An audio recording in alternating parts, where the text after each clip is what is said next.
Welcome to the Grand Finals of the Premier League Valorant Tournament. Who will be the representative of the Philippines and rise from the ashes and stand out as warriors? Presenting our teams. One of the best teams in the Philippines, we have Seoul Esports versus the UAAP champions and the best team in the collegiate scene. We have the De La Salle University Esports team.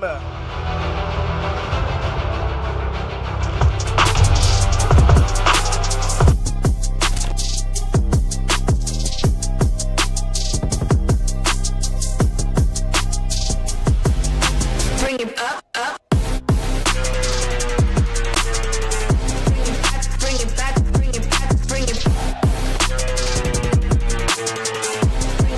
Bring it back, bring it up, up.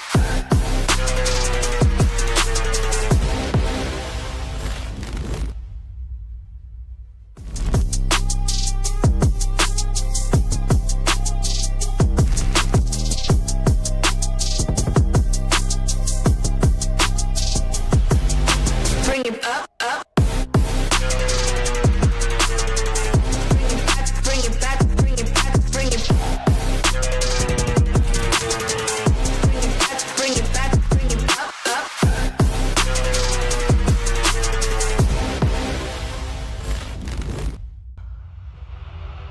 Presenting the duelists, we have Zid and Gruenberg.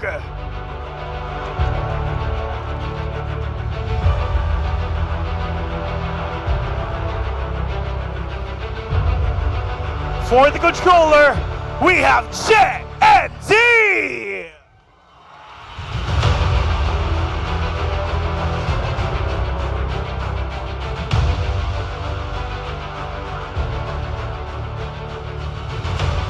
Initiator, Kevzi and Novelia.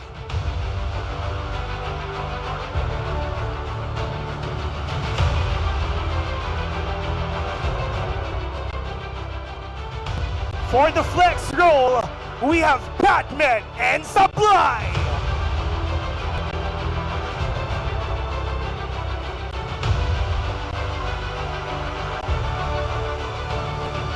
Last but not the least, the captains, Kakaron and Juan.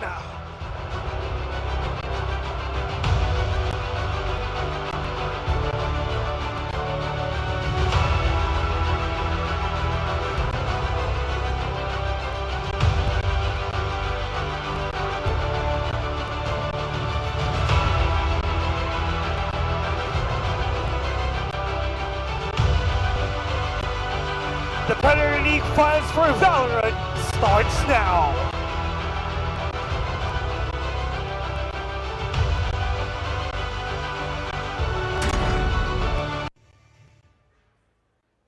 The day of judgments just arrived, and everyone welcome once again to the Predator League Philippines 2025 Finals featuring Valorant. And I am Mochi along with Ramon and Raf. We will be your casters who's gonna deliver you the action for today. How are you doing, Raf? It is the first time that you joined us on the desk.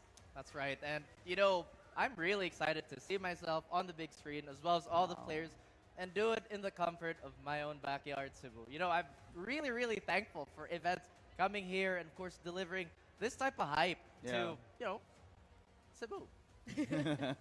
I'm truly pleasant to be here as well. I mean, it's my first time being here, and it's also my first time working with Raph as well. I'm pretty excited since you and me, Likewise. Mochi, we have been here from the very beginning all the way back to 2 years Oh, ago, that's and so now true. we have evolved right here in the Queen City of the South.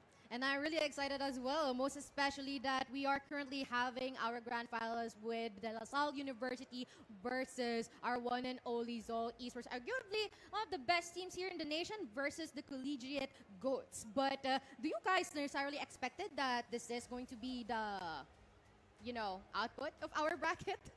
Like, I think that's like a yes and a no. I expected any of those teams to make, you know, a deep run, especially Seoul, which has had a lot of achievements all throughout the year, and I wouldn't be surprised if they take it all. yeah. I think, in my opinion, I had a few other options You see a lot of great teams like VLT who also had a bit of a run, especially before Yokam was not in the roster anymore. Plus, you could say as well that Oasis had a bit of an argument as well. But yeah, I think this shapes up to one hell of a story for this grand final. I can't wait to see it all unfold. That is so true. And before we even dive right into the specifics of our current roster, we would like to thank Gab. Predator Gaming is authorized to officiate Predator League 2025 as an official tournament registered under the approval of the Games and Amusement Board, GAB, in the Philippines. Salamat, mga bossing. I mean, yeah, I think from the very beginning, Gab has been very supportive of the scene, and I truly hope that they continue their run over for to sure. Predator League from now and the next. And yes, and of course, before we even dive in further, we would like to thank, of course, our sponsor. Because if you guys would like to secure a specific laptop, a specific laptop from Predator Gaming, you guys would have a chance to secure your 3-month Game Pass. And all you have to do is to check out our links here and even the QR code. Yeah. Tamba. Ito. Our QR code Ayun right pala. down below. And you will get access to 100+ AAA games. So better check this out. Yeah. Like imagine you have a paired laptop as well as the PC Game Pass, but this is the price pool that we have so far. It's really stacked, Raf. Like 250,000 pesos plus a ticket to Asia Pacific Predator League over at Malaysia. What do you think about that? I think a lot of things about this type of money, and aside from the glory that these teams get to have when they win it all, and of course represent our entire region in Malaysia, as you mentioned, it is definitely a happy bonus for everybody, as well as a good day for whoever can take the crown. Do you have like a bias right now? If there's a bias right now? Well, then, you know what? Me? Later on, we're gonna check out what is going to be our cast of predictions. But you can see that we have come for quite a long way already ever since our knockouts on last Friday, and it doesn't necessarily, there's tons of unexpected things that happen up to now. And right now, it seems like Collegiate is trying to reach the boundaries of pro play and academe. So it is going to be such of an interesting show, if I may say. But for Zol Esports, Ramon, what are your thoughts about them? I mean, they're arguably, if not literally, the best team in the Philippines right now, especially after the rubble that has been announced and how they reinvented themselves, rebuilt their roster, have 8K in there. Ironically, he's playing for the DLSU Valor team right now after they got eliminated in Split 1, right? But that's here or there. Where Oasis is also in a bit of a restage as well, just trying to pick apart like new players, put them in under the leadership of Marky for the first time this year, who in my eyes could have a very bright future. But for now at least, I think it's very interesting to put out like what we've seen so far from DLSU, because they put together like a pretty strong roster under a strong leader, under the best collegiate player in my opinion, which is Javi 8K. Yes, indeed. And you can even see all the agents that we have, like the most picked percentage. And by the way, for everyone's reference, this is like the entirety of the tournament ever since September. So what can you say? Like we have Neon, Sova, Omen, Jet, and Cypher here, Raf. I mean, it's no surprise, especially with the Neon, considering how strong the slide has been, Yeah. plus it gets that refresh after the frags, and considering how star-studded everybody is, and how strong our fraggers have For been, real, yeah. it has been, again, a treat to watch. And everybody else, it's kind of the same theme where you put them in a map, it's never going to be a problem, it's never going to be a bad pick. Yes, they're generalists, but let's say the Jet gets an op, then it becomes an extra layer of problems. Let's say the Omen gets out, that immediate mobility plus the utility, again, it's just a terror for any opposing team. And you know how we like it here. We like the excitement, but of course, it's stability number one. Yes, and how optimal an agent lineup would also be. But we also have like the most picked maps from the all throughout the Predator League 2025. Here we have Haven, Sunset, and Abyss, which is really interesting because Sunset and Abyss just came out recently. Haven has been a classic, and nakakapanibago that we don't have Ascent. I know, right? Right? What do you think, Ramon? I mean, it doesn't really surprise me. This also correlates with the most played picks that we also have. You think about the double duelists that we saw from the most played picks, both Jet and the Neon. All the very good picks on both Haven and Abyss, plus Sunset. Before it was even reworked, I'm talking about the B main changes, where Cypher was dominant in that regard as well. Of course. You could say that this was pretty much full of Haven all throughout like the playoffs itself, and I really do feel like this grand final is gonna have a bit of a preview for what is to come here. Because even though these maps are in particularly the most picked, I'm looking out for like the new ones because it's kind of ironic that we haven't seen a lot of Ascent, which was something that we already noted about. But Right? that also opens up a layer for like possibilities for this grand final alone. Yes, indeed. And before we even take a deeper look into here, let us introduce to ourselves once again the constituents of our teams. LSU, Valorant, Guelson, Javi 8G, Swecker, Banunu, Fission. This is the classic lineup from the tip top and the cream of the crop of collegiate here, Raf. It is so crazy to me to see Javi again back in the collegiate scene. Right? And, you know, we talk about how this man has achieved so many things, not just in the official circuit, but as well as the collegiate scene. He is regarded as the greatest after all. Yeah. Yes, and also let us talk about like what lies within. Are there keys to victory down below here? First and foremost, simple, a slow yet steady start. How do you feel about this? I mean, it's as simple as taking the first pistol and then running off with that momentum as well. So you kind of have to keep things simple, try to see if they can get the first pick off, and then go from there. You're coming up against one of the best teams, if not the best team in the Philippines. So you got to get a little creative with how you're going to go about with this. But sometimes it's as easy as just taking the first pick and then communicating with the team like, yes, we got that first pick. What are we going to do after that? That goes already a long way. That is so true. I mean, they've been there for quite some time already, and there's also like some multiple things that they had to consider, which is, you know, just shown earlier on. But now we already have Zol Esports in front of us. Zen, Kakarot, Jet, Kevzi, and Patman. Also a classic here, Raf. This is a lineup that has seen many tournaments and even a championship under their belt, so it is very much right to consider them the favorites of this matchup. This is a core that's barely changed throughout the years, and I feel like they're out for vengeance.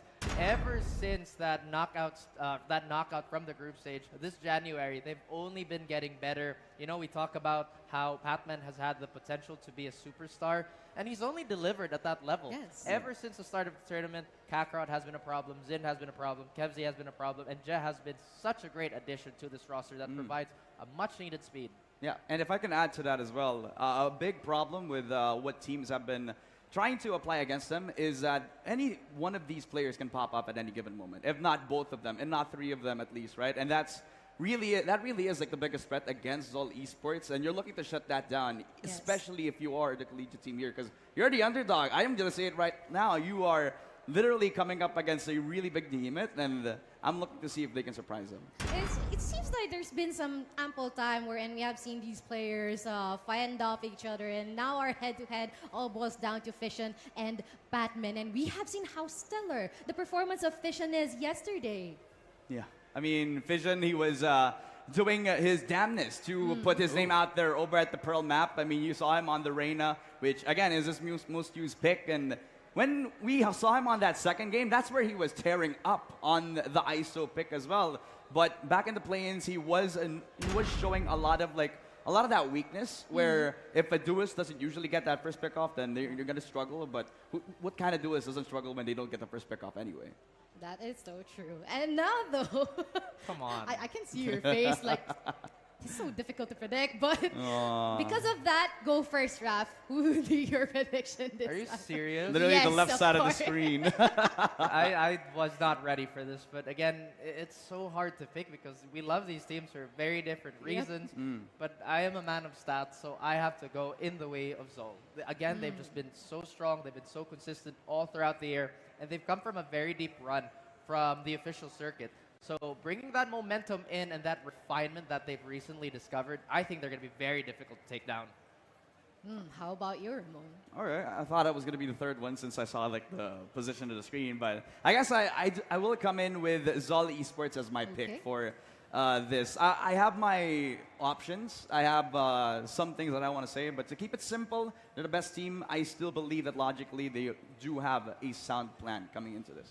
That is so true. Personally, my brain says Zol, but my heart says Lasal. Oh! But you know, Collegiate has been super close to my heart, and as much as possible, I really want to keep them out there and see them soar greater heights. And but at the same time, like Zol is such a behemoth to take down, and I'm really curious how they would be able to turn that into a reality. So Guys, that's your predictions. And I'm really, really excited how this is going to turn out. This is going to be turning quite of a new leaf for both of our teams, most especially that, you know, Zol's been fending off like multiple teams for quite some time here in Predator League. And this is finally their chance, and DLSU quite the same, especially that they get that advantage in terms of seeding. But now we have our map veto in front of us. We've got Ascent that's been picked by DLSU, and we also have Bind from Zol Esports, and our decider will be Sunset here.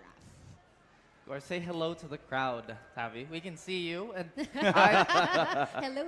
I definitely agree that Ascent hard is. to know. Hard. I definitely think Ascent is a good pick simply because this is a map that everybody has practiced on, so it does kind of come down to how well can you bend the meta and how much you can brawl, because as we know, Ascent, it can be a do or die map. Sometimes it comes in at the tail end of the draft where, let's be honest here, star power is what is needed the most. The set plays, they kind of go out the window. The executes, they're not as clean as they could have been early in the series.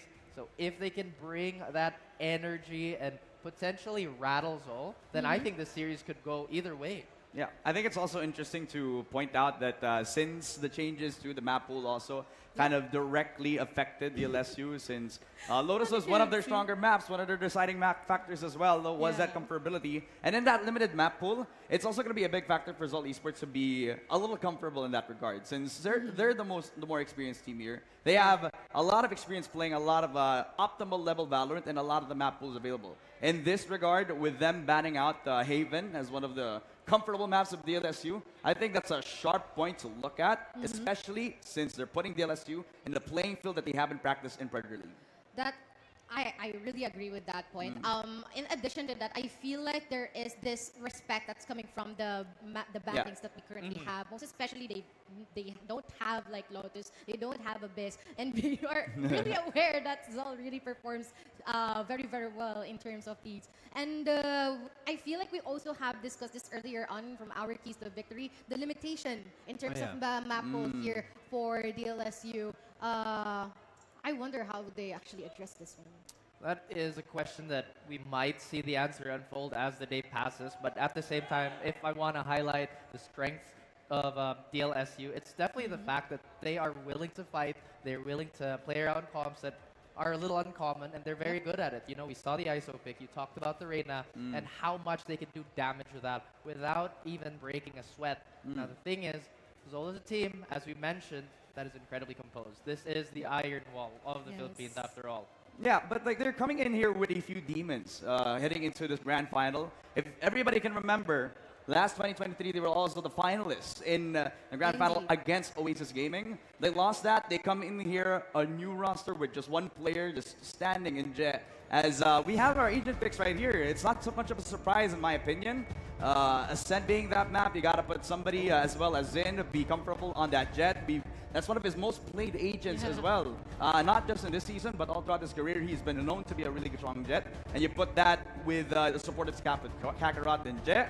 I mean, this guy's gonna feel extra comfortable. They know how to play this Ascent map like the back of their hands. Absolutely. But looking at DLSU, we've talked about those comps that not a lot of people will play. It's very interesting. Incredibly. And the way they would want to maneuver this is that they would want to wrestle middleway with that wall, plus Phoenix gets a lot of value with the flashes, as well as the regenerating utility that Gecko has in the arsenal. Plus, you pair that with the confidence to take the swing, to take the fight. This could be the formula for disaster.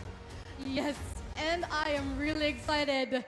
It's the tradition versus the innovation, everyone. This is our first match of DLSU versus Zol Esports in the land of Ascent. Ramon and Raf, take it away. Thank you so much, Mochi. Just to give a bit of a warm-up to everybody, kamusta kayo dyan? Welcome to the grand final of Predator League 2025. It starts with Zol Esports on the attack, and they already got B main control. DLSU looking to pounce through. Once again, L2 getting a pick on Vision here. And we talked about the dominance and how spry Zol is. Little is known on how they fixed that speed issue from the previous iteration, but now they are taking control.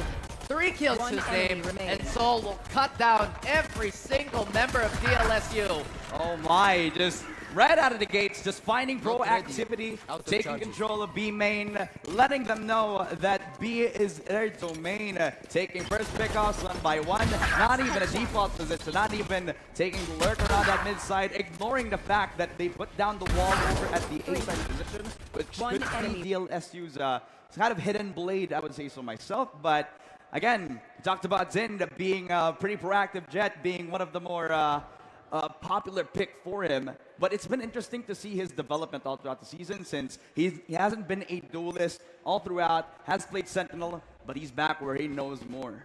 Absolutely. Now, the thing about this lineup that DLSU likes to field is that it takes some time to get it going. The Viper wall needs setup, Fade needs a bit of cover when he's throwing out the Prowlers, Gecko suffers the same issue, and they can't really close the gap with Phoenix. So Zol, they know they have to play fast, they have to play around that suppress, and they have to hit them hard and as quick as they can. Yeah. Right now, this does look like a round that should be an easy convert on Soul's side. Ooh, Headhunter. I mean, that's Cav taking 3 out of the map as well, and that's full calm collectiveness out from KevZ this time around, a 2v5 all the way from the mid-side position. I like that DLSU are taking this a little bit more of an aggressive approach, taking picks on early on, Vision with another as well. Supply on the Viper, pretty interesting pick if I do say so myself, while they also convert down to the A side where A short was free, and A main, well, it wasn't a problem for them. Spike planted by Jeb, Spike which I planted. believe will be a second round result. I mean, I've always appreciated the Viper pick, you know, and I know fellow Lasalian that would appreciate that. That's Fluffy. I miss the man. He's alive somewhere. He's okay.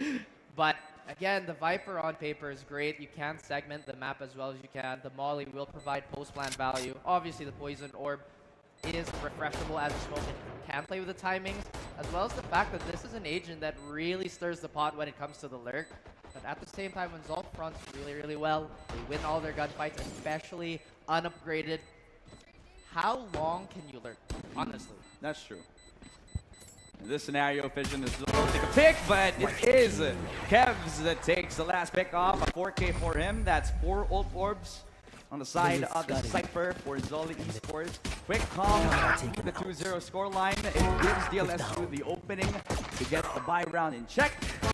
But again, if you look at the buy as well for Zoli Esports, a few of them didn't really buy the necessary guns that he needed. A Ghost 4 Headhunter, as well as the Guardian already picked up by Patman, who interestingly has role swap back into the controller role as well. The thing about Zol Esports is that all of those players are just flex players, you know? You don't know who's going to be picking up the duelist, who's going to be picking up that controller role. It's a matter of who has the opportunity to lead up when they feel it. Of course, they're throwing a lot in the way of Zolt, trying to buy as much space as they can, but these duels are not necessarily going in anybody's way. They found themselves some room to work with, but of course, El Kukui finds another one insufficient. And defense running low on members. This is going to be a problem on the retake. They will have a lot of flashes and they will have the smokes. But Zol, they have control over majority of the map already. You can see the rotation from it is locked down by the Jet. Yeah, and either way, they're going to give the info to the enemy, where they're going to be coming from. So Patman, all eyes on him to control that rotation. Javi 8K is holding down the window spot, but Sekre is going to get one as Patman hits up 2 and a second. A third is not given up. Well, since the only man alive, the 1v2 scenario for DLSU, but he runs for the hills. It was the bonus round on the side of DLSU, but they decide to give the only Vandal to save it up to the next round. Zol Esports claim their 3rd round because of this. Oh, that's a heartbreak for DLSU. This could have been a conversion that they would have loved. I mean, you know, this is not how you want your bonus round to go, especially when you're against one of the top teams of the region, as we mentioned. And right now, DLSU is trying to dig deep into their bag. So it feels like they've seen everything at this point. They punish that push heavily. And once again, despite the utility coming their way, they just couldn't get it clear their way despite the weaker weapon. Yeah, I mean, it also doesn't help that they are willing to take the fights even in the most aggressive manner, right? You can see that after Zin takes control of A main, he sees an open window to take control of that short position, run away towards CT. And that just locks away one of the options that they could try to retake on. That's why the LSU decide to bundle up their heads together, take a short, all three players, the stacked up in, and even though the door was closed onto them, they had the option to destroy it down, but they all decide to actually split up, see if they can get a pick off for themselves. But Zol Esports have always been in those situations where they have the numbers advantage. They don't give it up pretty easily. They like to bundle up together, see if they can get themselves a stronger position on the defense when they do get the spike plant down. So, you know, it speaks to the experience and the amount of playing time that these guys have played together since last year. I agree. I mean, really, the officials that they have under the belt pushes them over the hill, and it makes it so difficult for a lot of teams to size them up, to surprise them. Again, I really like this comp on the LSU, and you see the idea. It's the execution that gets stuffed so quickly. I mean, Kevzy's been topping that leaderboard. It's been such a dangerous task for DLSU to kind of walk in onto him because he's been an absolute brick wall. Zin obviously has been doing his job despite buying as much space as he has. And we could go on forever about these players individually on both ends. But I digress. This is map 1. This is the first 3 rounds. Can't call it home yet. Yeah, sometimes, you know, as mentioned in the G22 music video, strongest soldiers don't always win the first gunfights, right? Go. So I like that we can finally hear the gunshots. I mean, I knew that there was something missing. And to me, it was cold, hot lead over to anybody who was on the other side of a gunfight. But there you go. 3-0 scoreline for the Zol Esports squad. And this is something that we kind of expected. Outright of the gates, they get themselves really strong pickoffs, especially in the early rounds. And Zol Esports is also the type of team that can switch it up every single time. I kind of want to see a bit of an adjustment for DLSU because they have been giving up that space over to B main from that first pistol round, and I'm kind of worried about like the lack of the lack of a stronghold over at the short extremities, which has always been the key victory for Zol Esports every single time they play on the set map. That's right. Again, they do spread out. They place themselves in positions where any one of them can pivot. And it's so difficult to win out these fights when you can't access your numbers advantage. You just saw in that previous round, DLSU threw out the Prowler, they threw out the Flash, but I feel like they just couldn't find another smoke to maybe make that fight simpler. We talked about in the key points of victory, they have to keep this simple at first so they can get the confidence up, so they get warm and try to match that presence that Zol has. Again, Zol running the same action here, flooding onto the side. Din and the rest of the gang are finding no resistance. DLSU, the weapons were already weak. Doesn't help that they're missing one more. Yep. Got a shock dart kill from Jet. Strong points as well for Zol Esports. Is their key utility usage. Look at the scan. And Patman didn't even need to be on the receiving end of that as Kakarot and Jed, they find a flawless victory for Zol Esports, starting 4-0 on their campaign. It's as quick and easy as copying their first pistol round, a B main execute, which leads the 4-0 scoreline. And again, like we mentioned, the star players for Zol Esports just shining through. Zind just finding opportunities on the entry without that much hesitation, without that much I'd say resistance for the LSU side. I think it's the lack of the Killjoy, the lack of a Cypher for their specific composition. What do you believe should have been the, I'd say, advantage of taking this double controller comp? Because I really am feeling the lack of a Sentinel so far. I believe in a lot of things. You know, I don't think this is a discussion that we can't talk about on air. But right now, putting it on Valorant-related terms, I feel like, yes, there is value of having that doorstop Sentinel when you have a Killjoy that does have the alarm bot, does have the nanos, as well as the Cypher with the classic wires. And DLSU, again, I really like this comp. It's just, it feels like we need more out of them because they're losing, well, the first 4 rounds, obviously, right? At the same time, they're forced to be proactive. Like you mentioned, there's no passive info gather. They have to throw out a million things just to buy an inch of space. And Zol know that there is that window where nobody can really respond as fast as they can. As we see Savvy get decapitated onto the fight here towards mid. But Banuno has something to say about this. Maybe this is the round where DLSU can rally back. Yeah, a glimmer of hope, and especially with Fission just taking another for the DLSU side. I'm thinking about Guenberg and his position towards mid is kind of speaking volumes of their intention, but Headhunter And that's Kevzi taking another pickoff over to Fission. Can't use that anymore as he picks on another. Guelsen remaining. is shining some light into DLSU's hopes so far as Jez running all over towards that B main position, seeing if he can open a window, but he is in a 1v3. And the good thing about this is that Banunu is the only man over at that B main position, but once he kills him off, he has to deal with the two players again. If anything, we can believe in Jet to do this. He has a lot of time to work with and potentially an open sight. 30 Once seconds that left. Cross has to happen. He has to be wary of the defenders. Scan is not going to find Banunu, but that gunshot is enough. As they try to ramp up this retake, I like the safety that Spike DLSU planted. is taking. They know they have the numbers. Jet trying to calm his nerves here. Has 2 darts, a full mag, and a head full of steam. Hard to believe in the clutch. Oh my, a flash in as well, just commencing that this is going to be the train pushing on to Jay. He gets one, but Guelsen, he keeps the dream alive in that 1 versus 3 scenario, trades off his teammate immediately, Thank you. and gets the first round on the board for DLSU. At least they get their first round. They got 2 ults coming into the next, and it was as close as that. They almost actually lined up for Jet to get a double kill, but Enemy down. I like the proactivity now for Banunu, who has been stepping up all throughout the playoffs. Me and Mochi have talked about this before, that Banunu is not usually the guy on the top of the leaderboard, but he has been getting so many frags all throughout the semifinals that 2 days performance, that guy was really on a high note, man. Absolutely. And big thank you, by the way, to everybody making this event as smooth as possible. Yeah. Of course, big thank you to our sponsors for bringing much love to Cebu. And of course, our wonderful, wonderful crowd. It is an interesting start, to say the least. But DLSU, I know that they can dig deep and try to match the scoreline at the bare minimum. Meanwhile, Zol, you know how they are. Once they have that lead, it is so difficult to wrestle it away from them.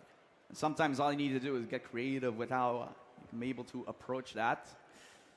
And then the retake, it kind of speaks to me that they're looking to play around that Phoenix ulti, which is that run it back.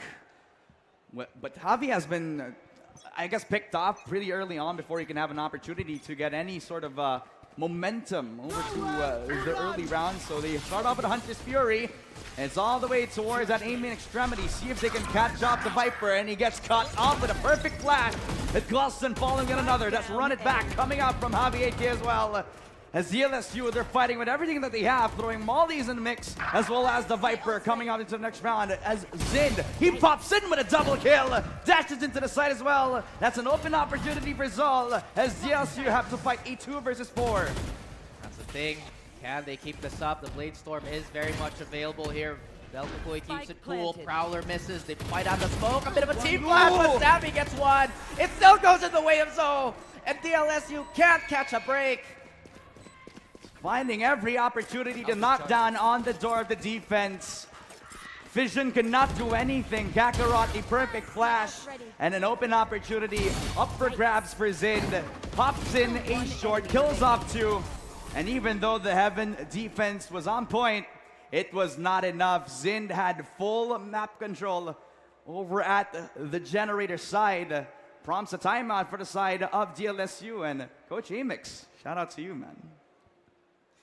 It's interesting to me that, you know, after all these years, it's still 2-7-6-6 and Amix at each other, because there was a time in a different game where they were inseparable. Yeah. I think we talked about this backstage. So now to see them kind of butt heads, part of the support staff, I think it's a lovely treat. And there's definitely something that they want to go over here. And if the scoreboard is not enough, then there must be something going on in the background. Yeah, I mean, at this point, they're just going to talk about either resetting, maybe play around the next round. It is the eco for the side of the LSU, so. And to think that, as well, Amix has been playing against Zol Esports for the past year as well, so they kind of know their ins and outs. They know what to expect from the Zol Esports roster, but the thing is, they're playing up against one of the best teams on the attacking side of Ascent. Zol Esports have made a name for themselves when it comes to creativity. Also one of the pioneers of bending the meta to what they believe is the strongest so far in the patch. As we approach the next round, it is a Blade Storm activated for Zin as well. as they try to fish off anybody towards that in the top position, but nobody's budging from DLSU. They know that they're big ults waiting on the opposite side here. And DLSU, they have to make a crucial decision on when to use that, because this could make or break this round despite the weaker weapons. Or do they save it for a rainy day? Do they save it for a full buy? Zol, they're not biting. They know a trap could be set. But instead, they go over this textbook. They get map control. They see if there are any quote-unquote poison angles to deal with. They'll try and fight their way through.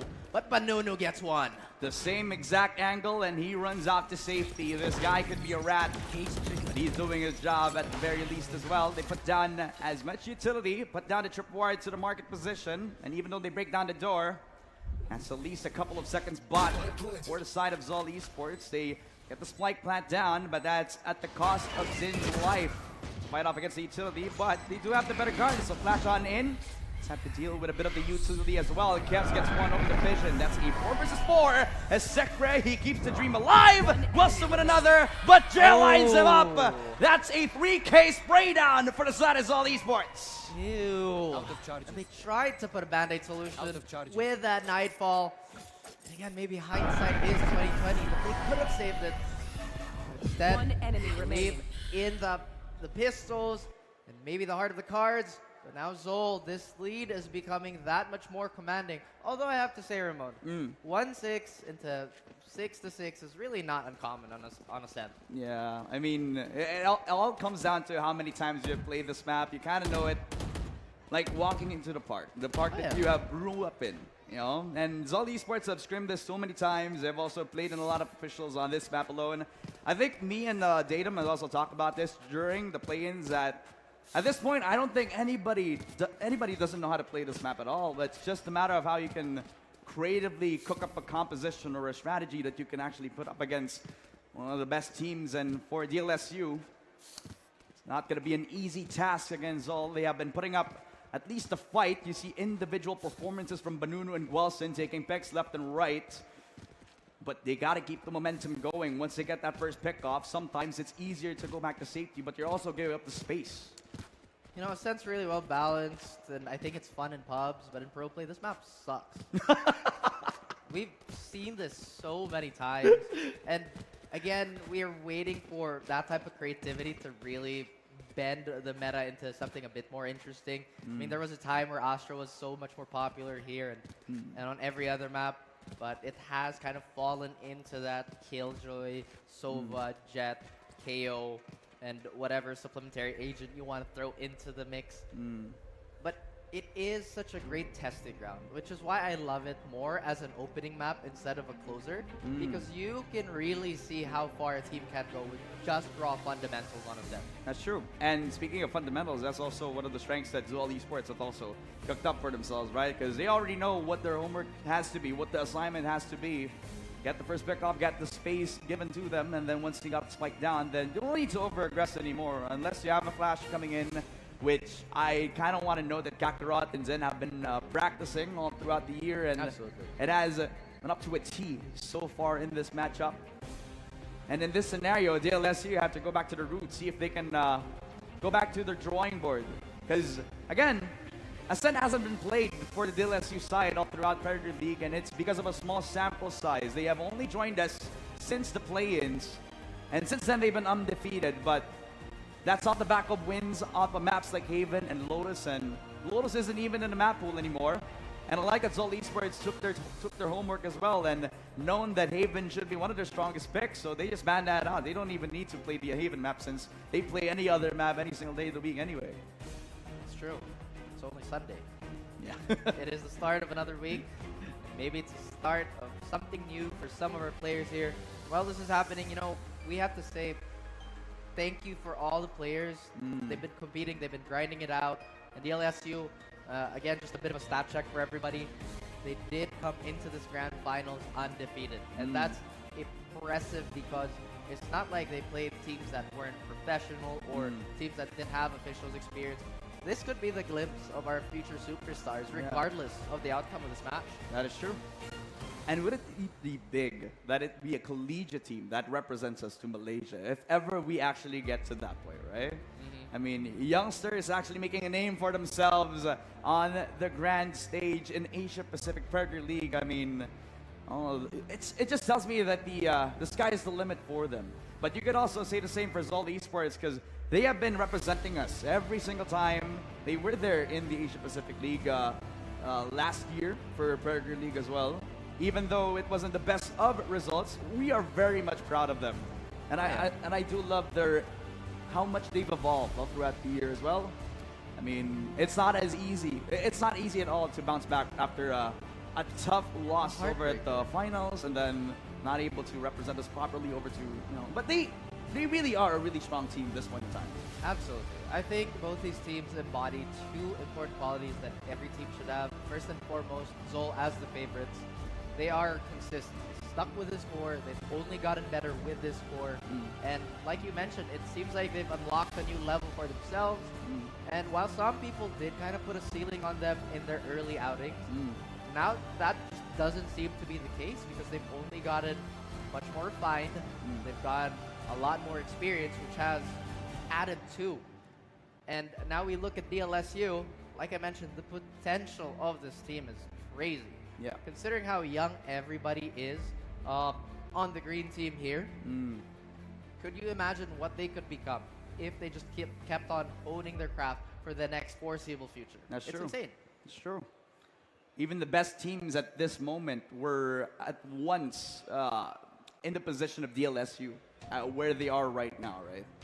You know, back then, remember when Kakarot used to be one of the youngest players over at his old FPS days as well, before Valorant was also in the mix as well. I mean, in my opinion, sometimes all it needs is time. Sometimes you don't need the best mechanics, but although it is kind of flashy and it is kind of fun to watch. But in my opinion, all you need is time in order for you to get better, because sometimes time can give you the space to practice, time can give you to refine your mechanics as well as a player. And what do you know, man? Back in Ascent, Zol Esports 6-1 against DLSU, up in the lead so far, but we can't count out the Collegiate King so far. Remember when we were young? That was a lot of wisdom coming from you, Ramon. You have aged like a fine wine, sir. And the fact that I am the youngest member on this broadcast, it's crazy. Jokes aside, we are here to do business, and Xavi will start it off. And I'm glad that they are getting this extra step ahead, especially down this amount of rounds. But look at Zol, so patient yet again. Batman is going to be holding his ground, holding his nerve, just almost like he expected him. Sekra is going to be dealt with, but Javi 8K is able to get his double kill. Reaching around the corner of that aim in extremity, and Zol Esports holding their nerve, holding their ground. They try to stop them in their tracks. Molly out as well, but Zin is relatively safe in this position as long as he doesn't overstep, but he gets tethered by the ball of Banunu. But on the other side, Wilson is holding his ground. A triple for Javi. Oh, no. Pulls out the shorty. 1v1, and it's all left up to Zin. Has to catch it up, but Vision will get themselves the clutch. That's a double kill on the side of DLSU. Their second round on the board. Another wind in their sail. DLSU, they will not go down without a fight. They have a lot of ultimates to use in the coming rounds here. Once again, it did look like it could have been messy. Last player standing. Saw Zin nearly getting away scot-free. But Vision with a quick shot, with a Sheriff no less, to get that round on the board. There's nothing short of a happy round for DLSU. Yeah. All smiles on their faces this time around. They're able to double up their wins in a span of a round so far, 2-6. And ultimates activated as well for most of the players on the LSU. That means a lot of their options are now unlimited at the very least as well.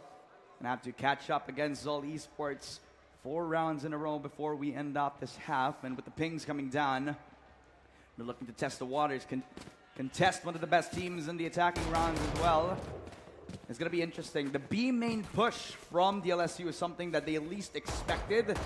Now maybe this time around they can try to adapt to the situation where Zone looking to pounce where they least expect DLSU to actually have the heavily guarded position. This time, it's going to be on that mid spot. Viper Spit activated on the A side itself, and it's also prompts in to push in. That's the first kill on, and Headhunter falls for the second. At least they're fighting back with everything, but Zol are keeping it in control with Kakarot and Jay getting the last 2 frags as the 7th round comes through for Zol.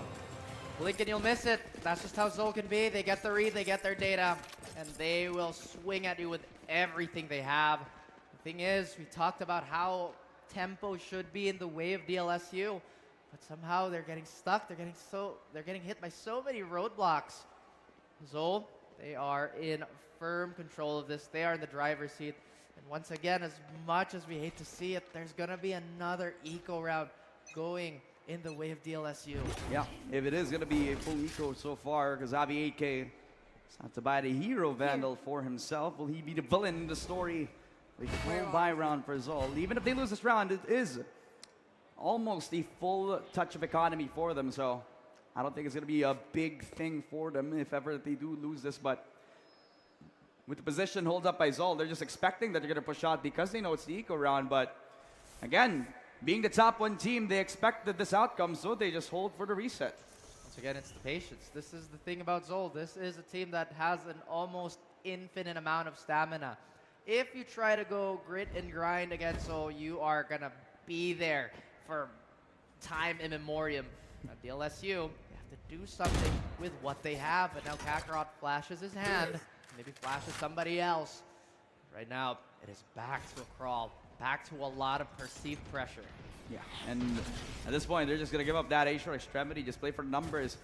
Already giving the rotation up, mid-side, also wide open for Zol. Taking control of it, dash in as well for Zin. He's looking to fight, pounce on them with the opportunity. He also gets blinded by Steven, but that's okay, because Batman's already got the first frag as DLSU try to fight with the retake with 3 ultimates active. This is still pretty doable if they can get the weapon, the Vandal that fell. Rosen is stuck between a rock and a hard place, and it does look like Sekre has 2 sharp shots to give. The question is, does he have enough in the tank to maybe push this over the hill for DLSU? And now Manunu chimes in. They could catch Kevzi, but you know how cold this man can be. Ice is through his face. He gets discovered, he gets blinded, and he gets executed. Ah, the Sheriffs, definitely something you cannot underestimate. Especially against DLSU. They have converted with a thrifty round, and all throughout the play-ins, they also had a really strong thrifty rate as well. So this tells me that even on the Sheriffs, they can be pretty hefty to deal with, and it was also pretty prevalent, especially on that mid-aggress, where even though it was a pretty prompt fight for Jet, he just could not hold for his dear life against 3 that have given up the window towards that mid-aggress. And I've given up Sekre, which actually had a beautiful flash, enabling Headhunter to actually be confused where his position was supposed to be. Oh yeah, and I feel like if DLSU could get at least 1 more round, then this is still very much competitive. But the same action gets punished now by Fission. Looking for a reaction here. The trade again by Kakarot, the Terminator. Jack gets 1 with the head, rather the Hunter's Fury. Clean 3v3, but where is the rest of the archers? Where is the rest? DLSU, they find 1. Oh, not even 1. They know that there's going to be 2 coming from the flank as well, so he decides to cut into the corner. But how will Zol Esports react to this? They're even ignoring that CT position, just leaving one guy over toward that CT side. Javi 8K has to bundle up, but Sekre actually deals with Jess, so the flank watch has been dealt with. But what about the guy inside Link? Wilson puts out, again, the paranoia. That's a 1v2 now. Now you have to deal with Kakarot, the captain, the IGL, peeks up 1, smoke on in. And they have to find where he is on the backside of things, but the flick coming in from Javi 8K shuts him down. Another round for DLSU. Oh, they put this into competitive territory. Zol, I believe, still not in a broken state. They will have enough for rifles, so they can't try to duke it out on the final round of the half. Again, impressive work on both sides here. Kakarot, despite a potential clutch, was not allowed to have that happen by Xavi here. 4-7. 1 more could break the balance here. And if they get that 5th round, the pistol and the conversion, it could be very much realistic. A big investment for Zin this time. It is the operator over to the last round of the attack as well. So he's not going to be the one to take the space. He wants to control the long angle. Perfect flash. And Jeh has dealt on one. Javi 8K could not do anything in the round. Could not even use his curveball. Put the tides in his favor. But look at the operator shot all the way from downtown. Zin is a nightmare to deal with on the mid side, as A short is looking promising for Zol. How promising can it be as Heavy gets found and another body falls, but definitely in the advantage of Zol.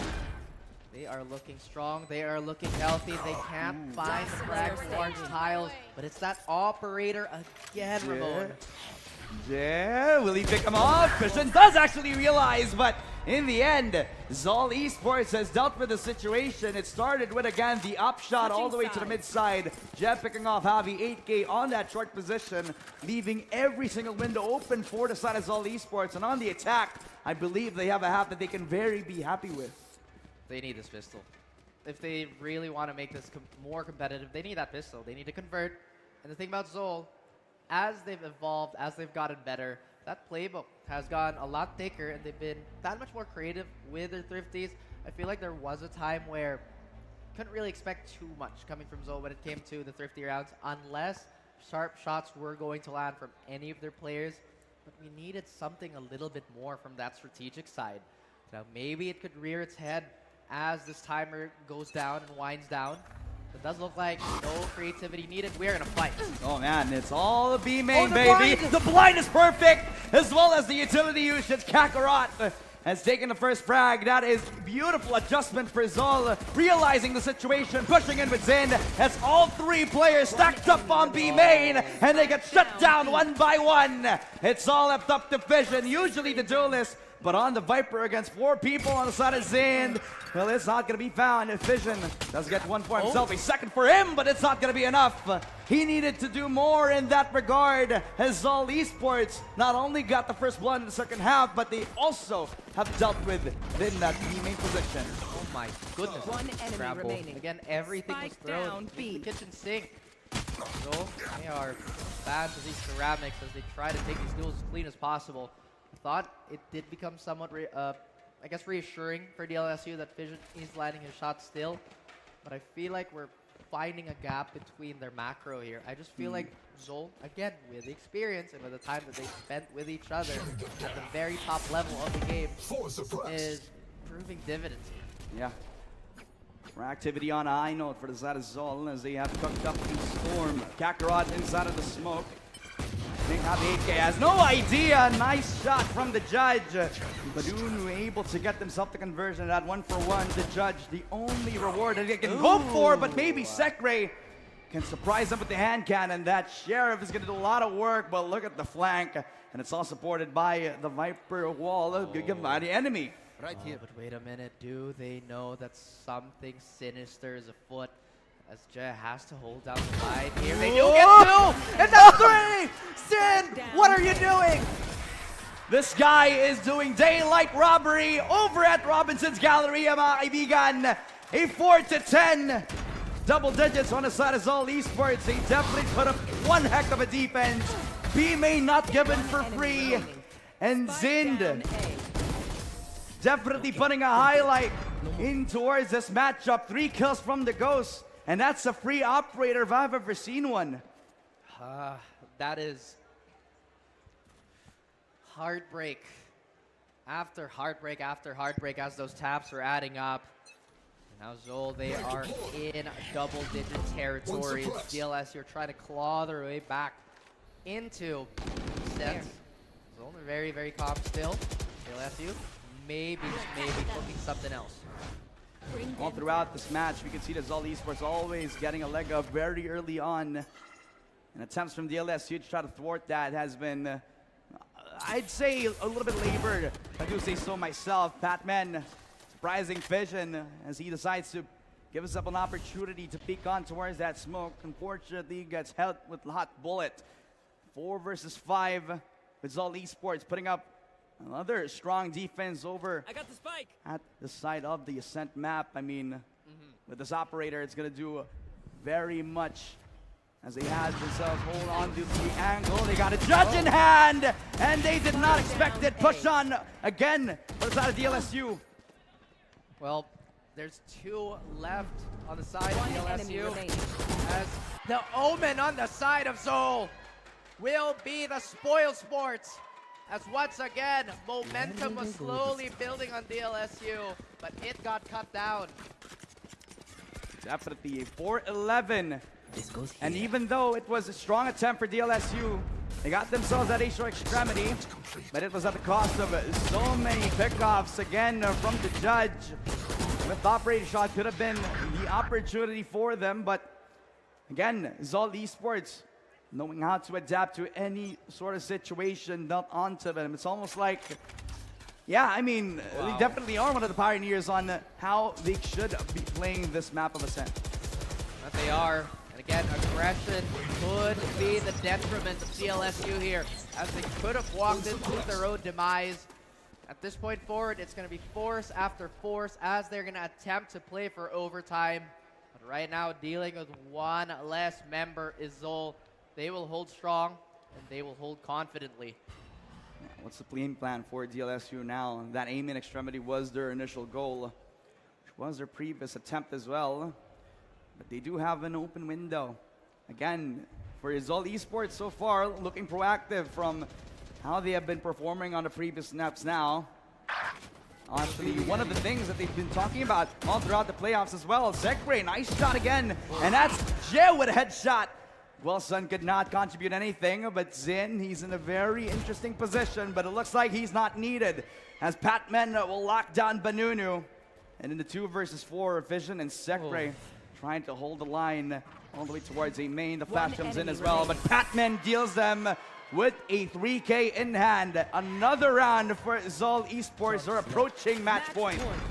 One more round to take a lead into this series. It has been nothing but commanding for Zol.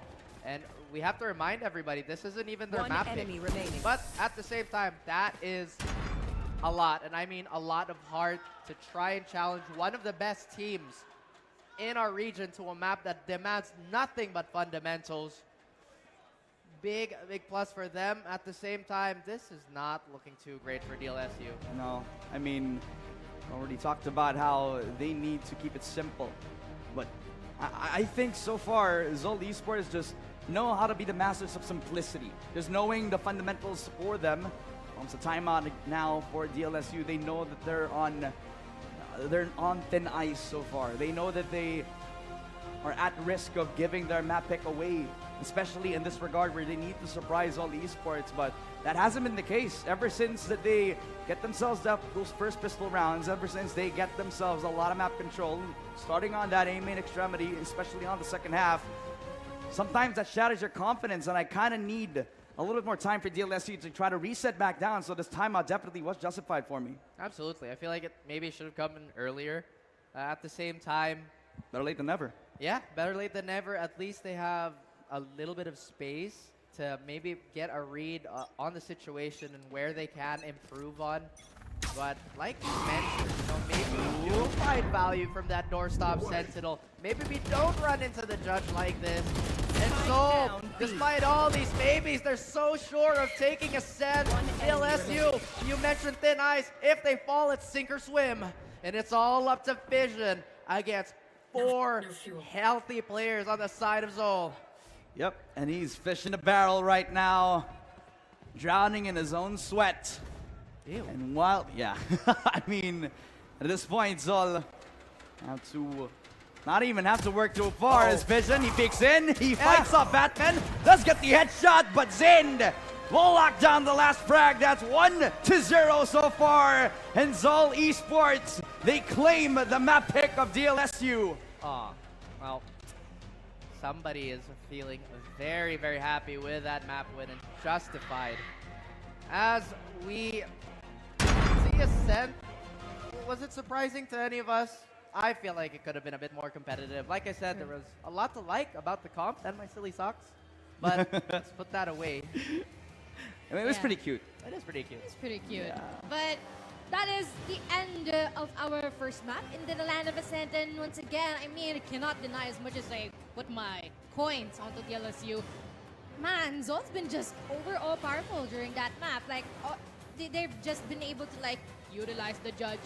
No, just the shotgun to the hands of Kakarot for the remainder of the time, or rather during the second half. And Alpha Boy, or rather Zen, has just been super aggressive whenever that he tries to secure and goes into a specific map. Like whatever site he tries to get into, there's automatically like a -1 or even 3 being taken out here from the side of the LSU. But we cannot disregard the efforts put out specifically by Banunu and Sekre as well. Yeah. Because we can see some really crucial takeoffs, especially during their eco. It's just unfortunate they can have to be able to scale that whenever the time needs. Yeah, I mean, you can't ignore that both Sekre and Banunu have acknowledged their power positions as well in this matchup. They know the angles that they need to uphold.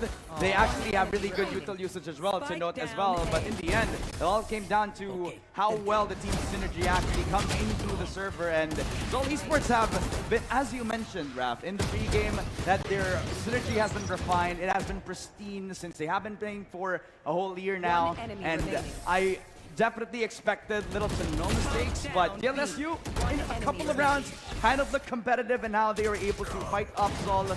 But the happy ending definitely wasn't there. The Cinderella story isn't over yet, but Zol Esports have definitely shown that they're the villains in this matchup. We definitely want the storybook comeback from the movies and not the books they're based off. At the same time, if you really break this down to its simplest form, there's also a lot of openings because there was no anti-climb. So they took a lot of that space away, uncontested.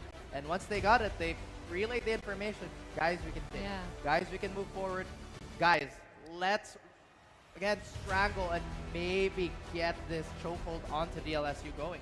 Yeah, that's true. And also, you can also observe how Zol's been able to just show that every single round they win, their confidence also boosts.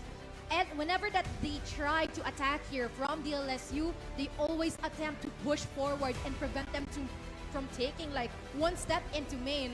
And whenever that they try to go for that attempt, it always works out because how decisive their placement of their abilities and as well as how they've been able to combine those into make an explosive push or execute. And overall, it's been phenomenal here from the side of Zol. And I really do hope that there's going to be more out of the LSU towards our second map. Yeah, I mean, for me and Raph at least, we kind of noticed that there's been, I don't know if it's nerves, but there's some hesitancy for the LSU to actually execute their composition. I've been expecting what they did on B main, but they only did it once, and I kind of wanted to see that in multiple sectors of the map. If they're able to bounce back in that second map, they could probably be an adjustment. I feel like I can hear them in the comms room as well. They can also be hyping it up their players as well. So there's a window of opportunity for them. But in the end, Zol Esports taking that first map convincingly, well, it's kind of what we expected in the end as well. Yeah, by the way, everyone, just that we have been able to just plug this in. Of course, we would like to thank our sponsors if you guys are interested in securing your specific, very own, or rather as a gift. It's Berman's, by the way. So all you have to do is just check out our links and QR codes are going to be flashed down below so that whenever that you get a specific laptop or device, you would be able to get access 3 months worth of AAA games from PC Game Pass. So yeah, if you're looking for a sign to buy something, a device, this is your sign. Just buy it. Yeah, just buy it. Do it right now. Go ahead. Just do it right now. And before we even dive into further action, once again, I'm Mochi together with Raph and Ramon, and we'll be back for our second map. Once again, please, you don't go away.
The X38 is the latest high-octane curved display from Predator.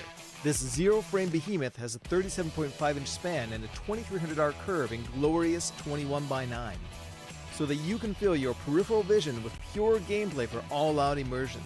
And with a very ergonomical stand, positioning this colossal display is quite easy, allowing you to tilt, pivot, swivel, and adjust the height as needed, so that comfort is maintained even through long gaming sessions.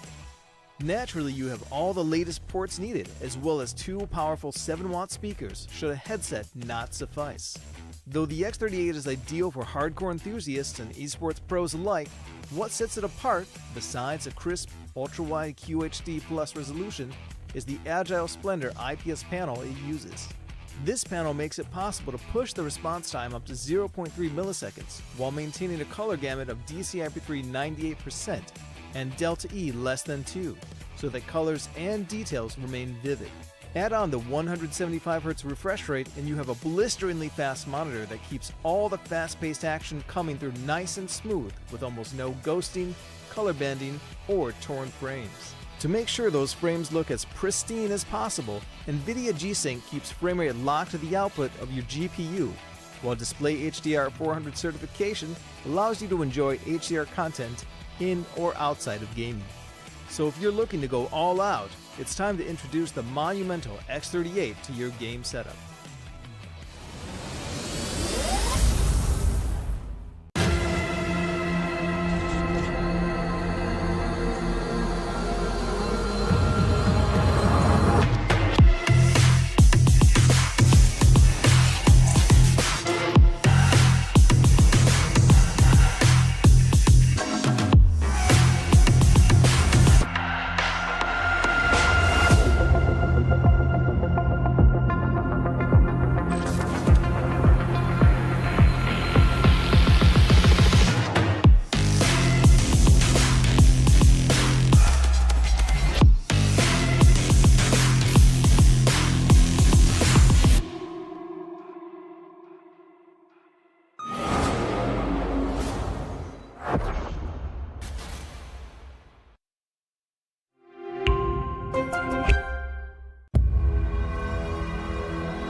stories never start off easy.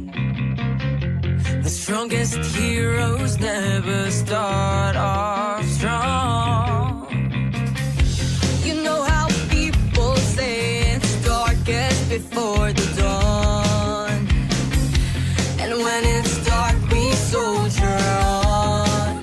We battle on. 'Cause when the fire's blazing, we're like a phoenix.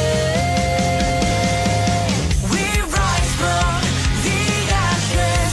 We stand proud. We're warriors fighting heads held high, hearts open. We're champions. Courage and power and glory. You can't always find them in victory. All that you're seeking, believing, it lies within. Journeys never start off smoothly. The biggest victors don't win right away. It's not about how you can bask in sunlight. It's how you fight in the shadows of the night. The storm is raging. We're bending, not breaking.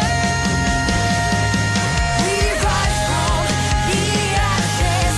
We stand proud. We're warriors fighting heads held high, hearts open.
The X38 is the latest high-octane curved display from Predator. This zero-frame behemoth has a 37.5-inch span and a 2300R curve in glorious 21:9, so that you can feel your peripheral vision with pure gameplay for all-out immersion. And with a very ergonomical stand, positioning this colossal display is quite easy, allowing you to tilt, pivot, swivel, and adjust the height as needed, so that comfort is maintained even through long gaming sessions.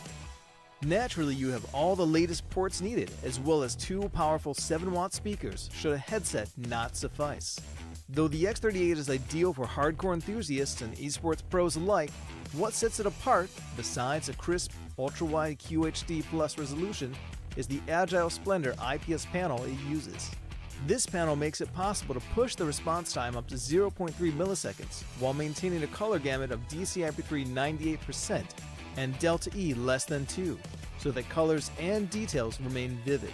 Add on the 175Hz refresh rate and you have a blisteringly fast monitor that keeps all the fast-paced action coming through nice and smooth with almost no ghosting, color bending, or torn frames. To make sure those frames look as pristine as possible, NVIDIA G-Sync keeps frame rate locked to the output of your GPU, while Display HDR 400 certification allows you to enjoy HDR content in or outside of gaming. So if you're looking to go all out, it's time to introduce the monumental X38 to your game setup.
hapon sa imong tanan na tayo nagbabalik dito sa Predator League 2025 wherein we have been able to witness a stomp from our first map, specifically by Zol.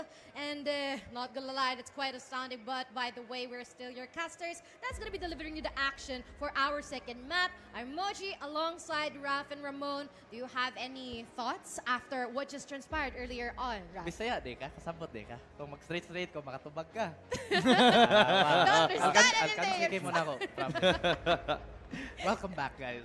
Welcome back. And wow, what a first map we had. You know, we talked about Zol being the favorites, the juggernauts, the champions. I think they showed every single quality in full display on our opener.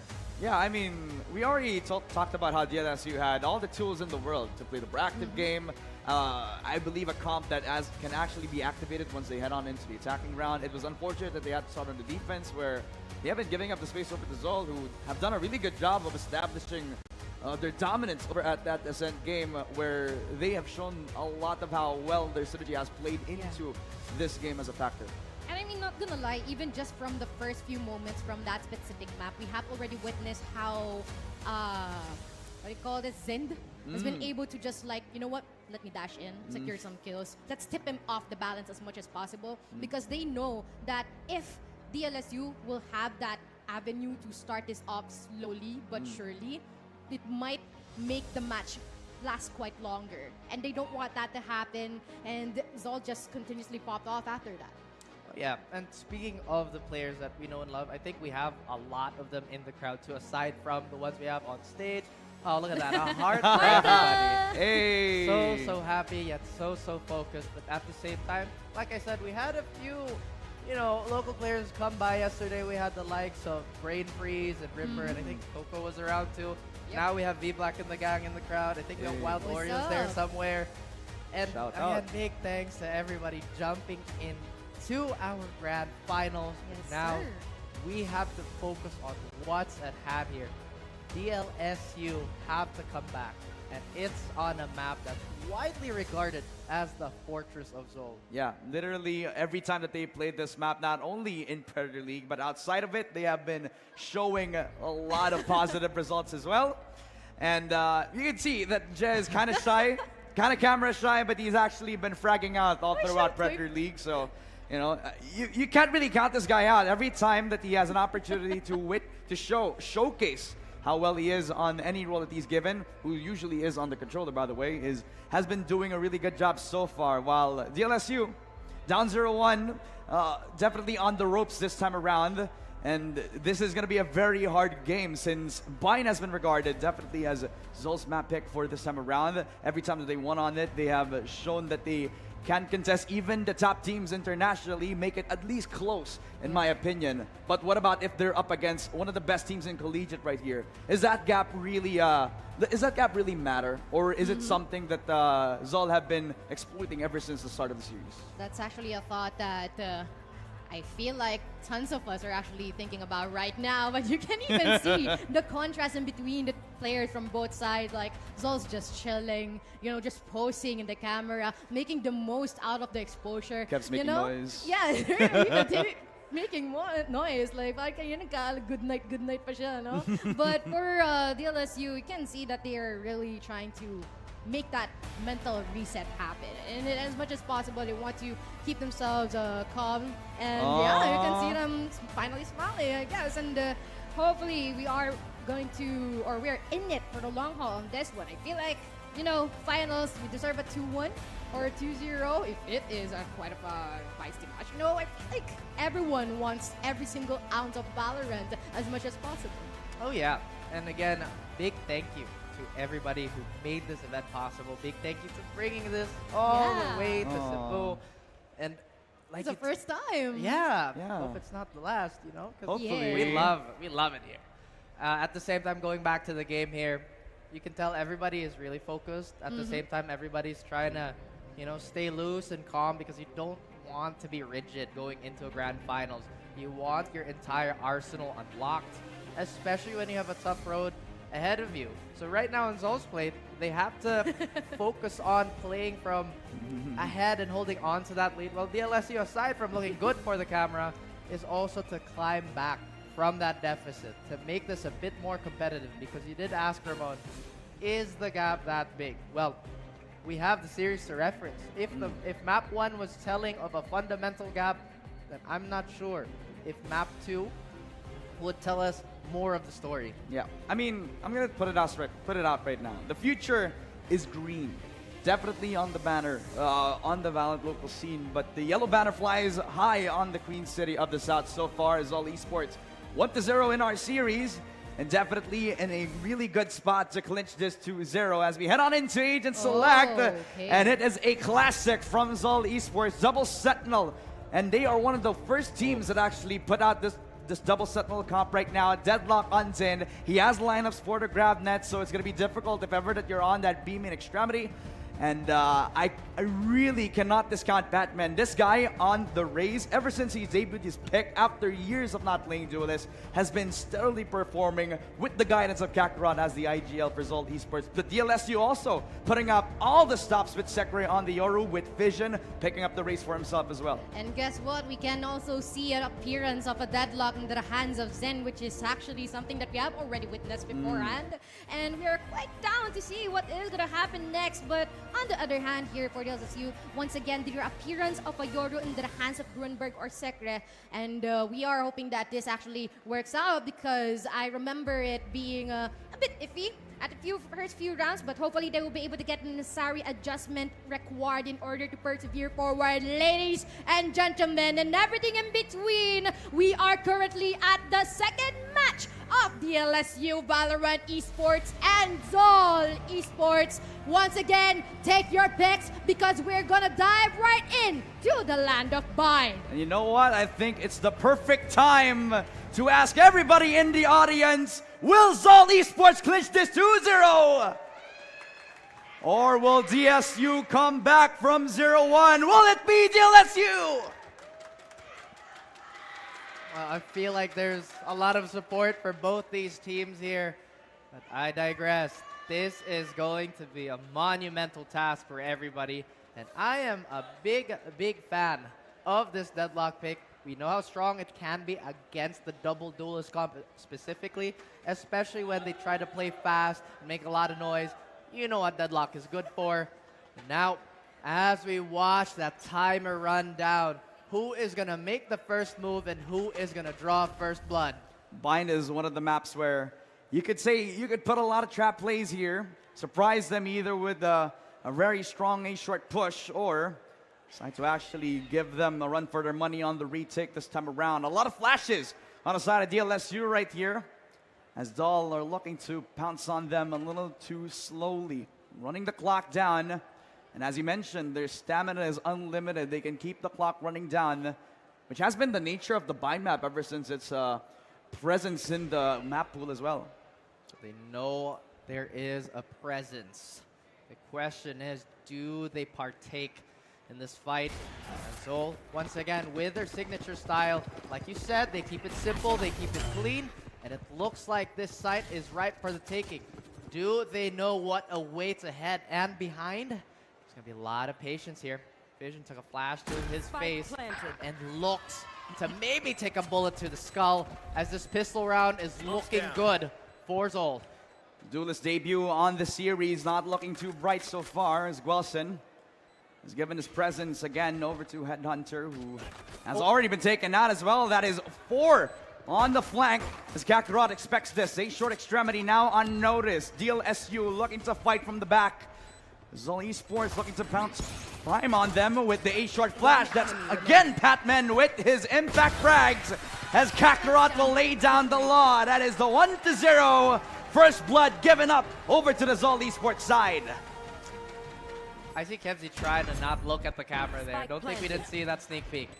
But again, at the same time, Zol with the momentum and them just kind of taking the fight in their own terms. It's really not a good look for any team that's trying to go against them. At the same time, I love the potential of this lineup. You know how annoying Yoru can be if you're playing against it. But that's the thing. Can they actually bring it to the point where those teleports, those flashes become that much of a threat?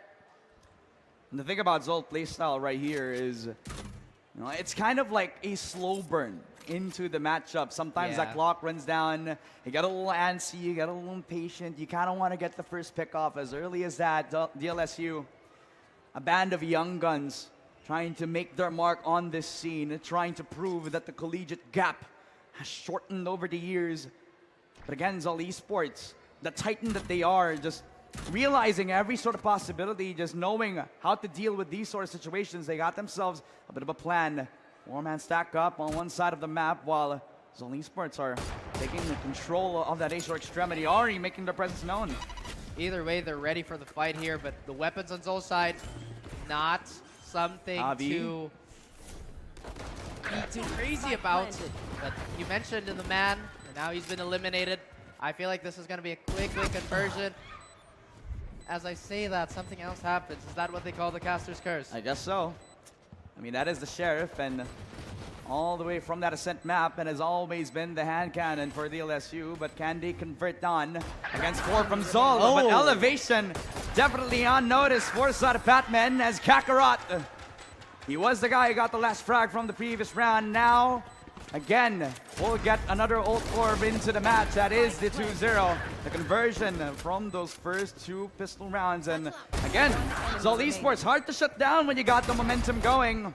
Starts off hot on the bind map with a slow burn approach, but will they kick it up a notch as they go on to the bonus round where short range weaponry is still present, but they can still one-tap. Patman is on a heater. Literally 5 kills in the span of 2 rounds. You know that rocket is going to come right around the corner for Zol. As once again, despite getting everything going their way, they resort to a lot of patience. And this is what you mean by a slow burn. You think they try to run up the lead. You think they try to, again, just hit you with a quick shoulder check. But no, they will drag this out and play the long game. And DLSU, they are the unfortunate participants of this round. But again, they do have the gun advantage, so it is very possible. But look at where they're gathered right now. They're not committed just yet. They're waiting for that utility to bleed. And DLSU still cannot get any hard info on this. At least Benunu has the first info. His first point of contact, B long, and being the focus on Zol. But how much of a focus is it for them? Because they can use this time, TP on to the other side of the map and possibly play for the rotation. DLSU looking to bounce onto this. As A-Shore looking primed up, they look to try to get control of B main. And they have already destroyed one of the tripwires, so it's just free real estate for them. As Zin picks up the first frag, that's the Sentinel down, that's the Captain destroyed. As they got B, but Banoon was the only line of defense. They also got Jet, a 1-for-1, as Zin comes work for the second. What is the ship without its captain? We're about to find out as it is sinking as quickly as the waves take it. And of course, that's the Guardian taking more and more victims. DLSU, they have to stop this bleeding, otherwise it's a hemorrhage.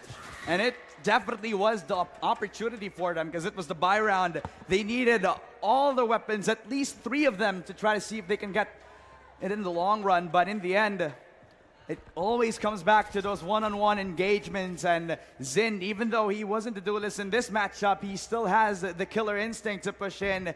Patman utilizing the satchels to full effect, just making sure that Javi 8K has to look both ways before he crosses the street.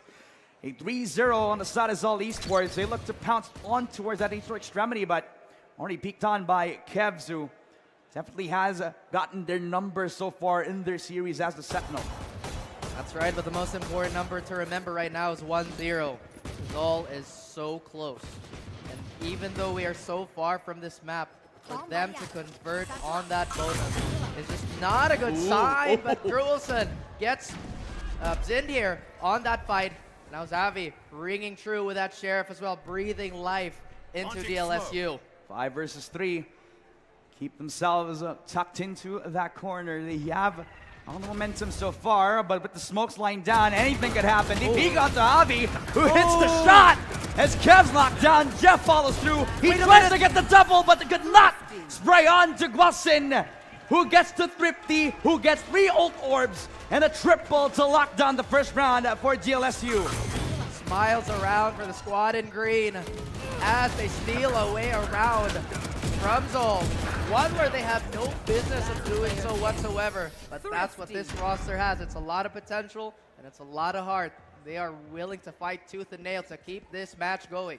Yeah, I mean, they're walking into the territory of Zol Esports right now, but at least they're fighting with their will. They're fighting with an iron fist. At least it's expanding as the round goes on. 1, 2, 3. Flash on in. And they expect an aggressive attempt, at least on one of the extremities. And they fight off against Kevs, who gets 1. But Sekre will get the 1-for-1. 1-for-1 usually goes the way of the attacker. Can't find a kill with a showstopper as B is looking that much more treacherous for DLSU. It doesn't help that they have one more member missing its head. And right now they try to fight back. Is this a lost cause? can be. Jay wants to make that so, but the spray down is too strong for Kakarot. 1 versus 2. Could be a pivotal moment. Can't find the first duel. Makes both incredibly fragile. 50 health, but dies to the molly. Oh, if that wasn't a summit moment, I don't even know what is. I mean, could not convert onto the 1 versus 2.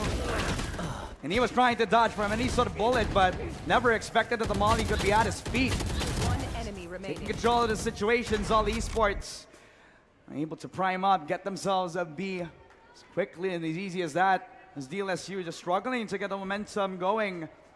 Even though they try to fight off in the defense so far, as all esports, every single time adapting to anything that DLSU throw at them.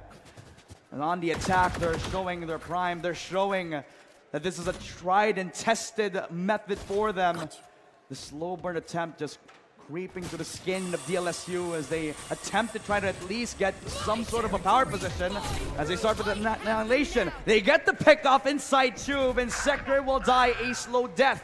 They even kill off Javi, so that's definitely a 2-0. Can't stop the kidnap here. The LSU looking fragile once again. You talk about the slow burn. At the end of the day, it can only burn so much. The LSU, they have to find some sort of solution here. There's a few rifles maybe dropped on the floor that they could save, but map control. This has been a story that has been repeated over and over on Ascent, and Bind looks like a map that it's going to be the same story. Smiles all around for Zol, but DLSU, truly troubling times. Yeah. Just keep it up. Right out of the gate as well.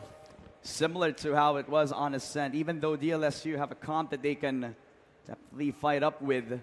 Timeout call for Amix as well, and every NAS fan knows that Amix can actually have a game plan coming into this, so we're expecting DLSU to kick their tempo up, even though that has been the case for them every single time they couldn't find a conversion. And possibly Zol Esports could also use this timeout against them, also seep through a new game plan, since this is the type of team, again, ladies and gentlemen, that always put up whenever it is an important game, except for Grand Finals and Predator League. Could this be the chance for Zol Esports to claim their crown? Since so far, this top 1 team has yet to win a trophy under the Predator League banner. That is true, and that is something that they would want to have in that trophy case. Something else to look at while having that morning coffee. Right now, DLSU, they are mulling things over. They want to see where they can, again, reinforce, because it just feels like there's so many gaps across the map that at any given moment, Zol could flood through. Speaking of, we will have to say it again. DLSU, they are storming the gates of Castle Zol. Yeah. And do they have the tools, the weaponry to fight up against that? At least with the Vandals, at least with the Phantoms, they do. 3 ultimates. And Fission is 1 ult orb away from getting the 4th as well. So this is what I'm talking about. Grab that lineup over towards B Garden. Even though it doesn't hit anybody, that also prompts them to go away. Flash on in, Smurf! He does go down without a fight. 1-for-1 trade-off as Javi 8K is utilizing the smoke until Zin is able to deal with him. Pushes on again from Kakarot as Sekret goes down. 2v3. Plant as well for Zol, meaning they have map control. But Fission, he uses the showstopper. Could this be enough for him? But it is Zin. Time and time again. This guy will always be good for 1, and this time he gets 3. He got his ankles broken and his soul snatched. We have another round going into the way of Zol, and despite the shadow of Pat, Zavi tries to shine on through. But Zol, they are looking to stake their claim, maybe lift that shield. At the same time, it is once again troubling territory that DLSU has to go on another eco. This is the exact same scoreline we saw on Ascent. Hopefully, it'll be a different story. Hopefully, they can string more rounds together to make this a bit more competitive. But Zol, again, they don't mind playing the villains. Yeah, I mean, the plot is definitely not as thick as we want it to be so far. As the storyline continues for Zol in their domain, literally claiming round after round, stealing away the bonus, winning their conversions as well, and putting the buttons on Javi 8K, who I'd regard as one of the best sentinels as well in the Philippines, regarded by his international peers. But this time, Zol Esports, one of the best teams in the Philippines, just getting themselves that first blood. Sekre with that 1-for-1. He peeks onto Headhunter, who does go down as well. They're still trying to patch those holes up, and again, the weaker weapons don't help this case. They get discovered. Merciless as Zol. Once again, they try to fight back. All alone against 3 players is Banunu. Does have everything on the board except a good gun. Does he actually need it though? He hears the spike go down. He wants to pierce this defense as quickly as possible. And that's 2 quick hits. All up to the deadlock. Here we have a 1v1. We have the Trailblazer coming out. Does he spot him? Alkukui defending and tapping away as Banunu falls. No clutch, sir. And 1 bullet was all that was needed. 7-1 for Zol. A bit of a scrappy attempt for them, but this was the closest attempt that they have gotten to a second round if I've ever seen one. The Sheriffs becoming the story so far. You can never underestimate them on the eco, but again, the mechanics for Zol looking pretty pristine.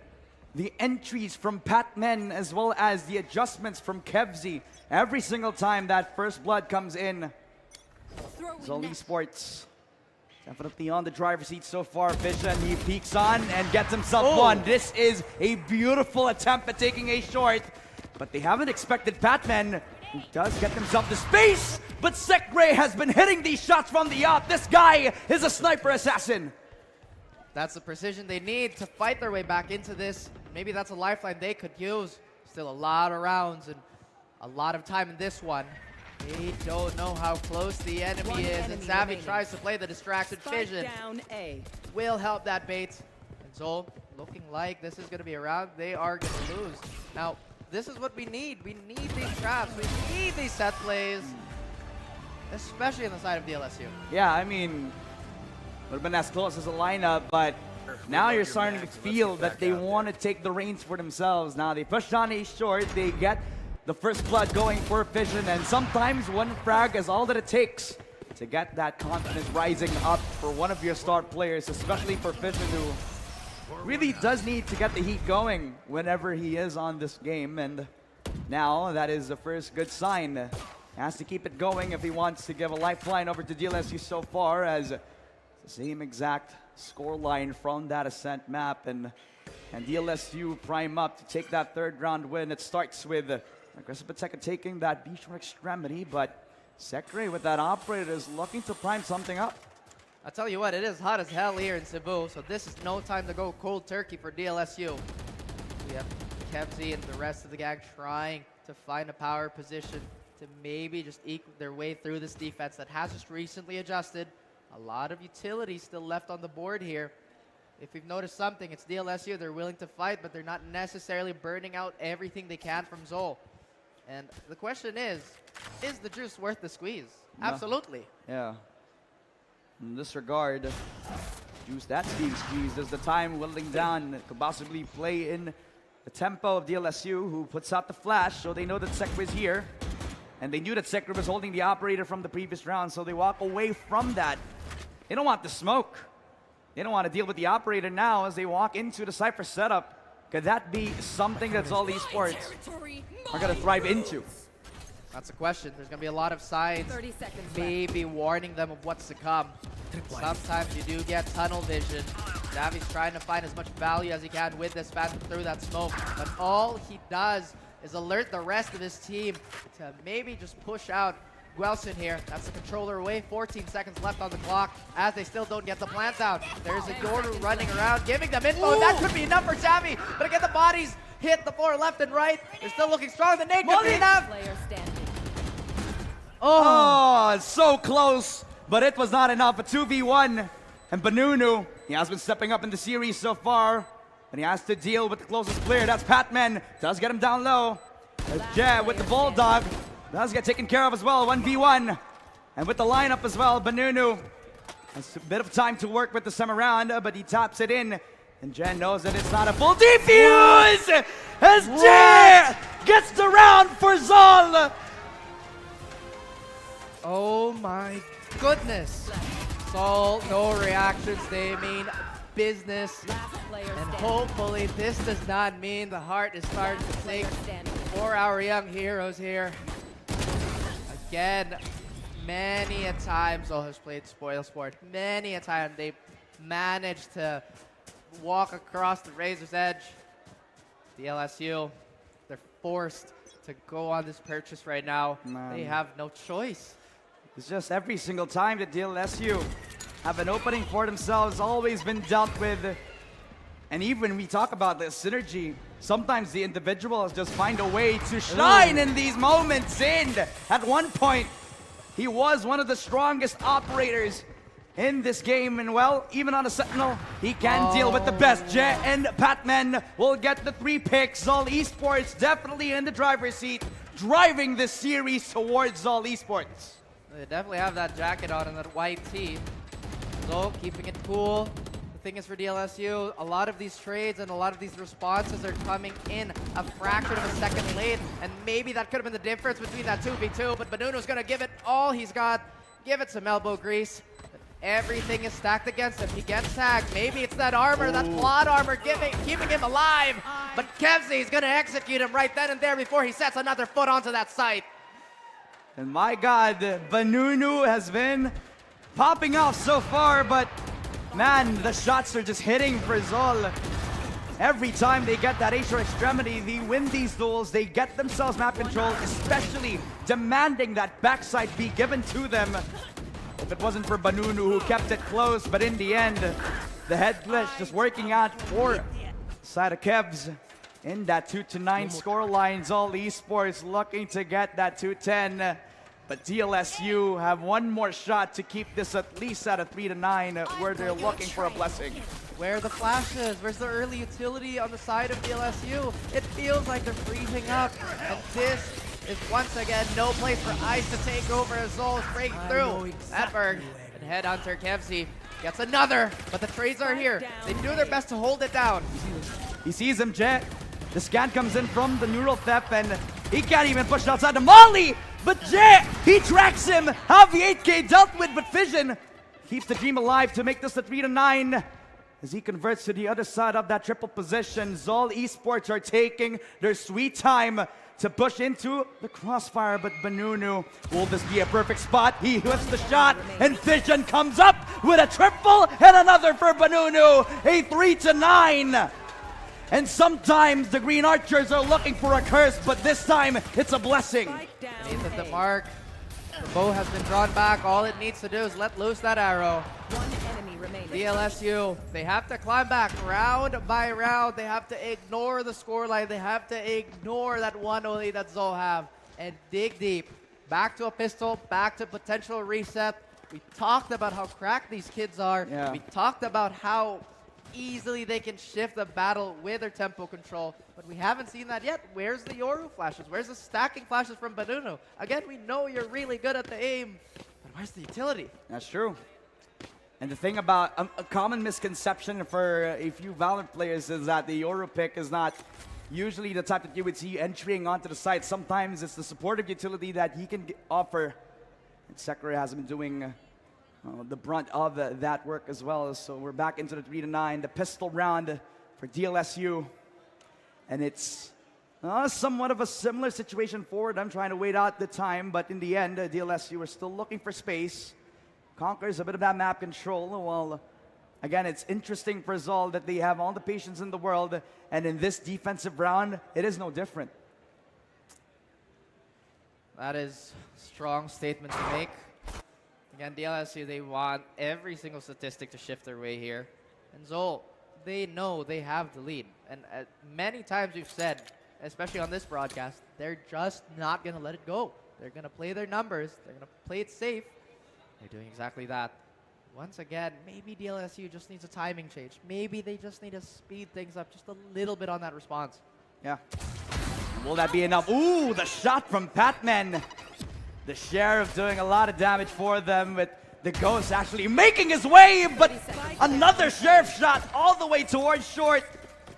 This guy is singing, and his instrument is the hand cannon of death. The Sheriff shots doing a lot of work.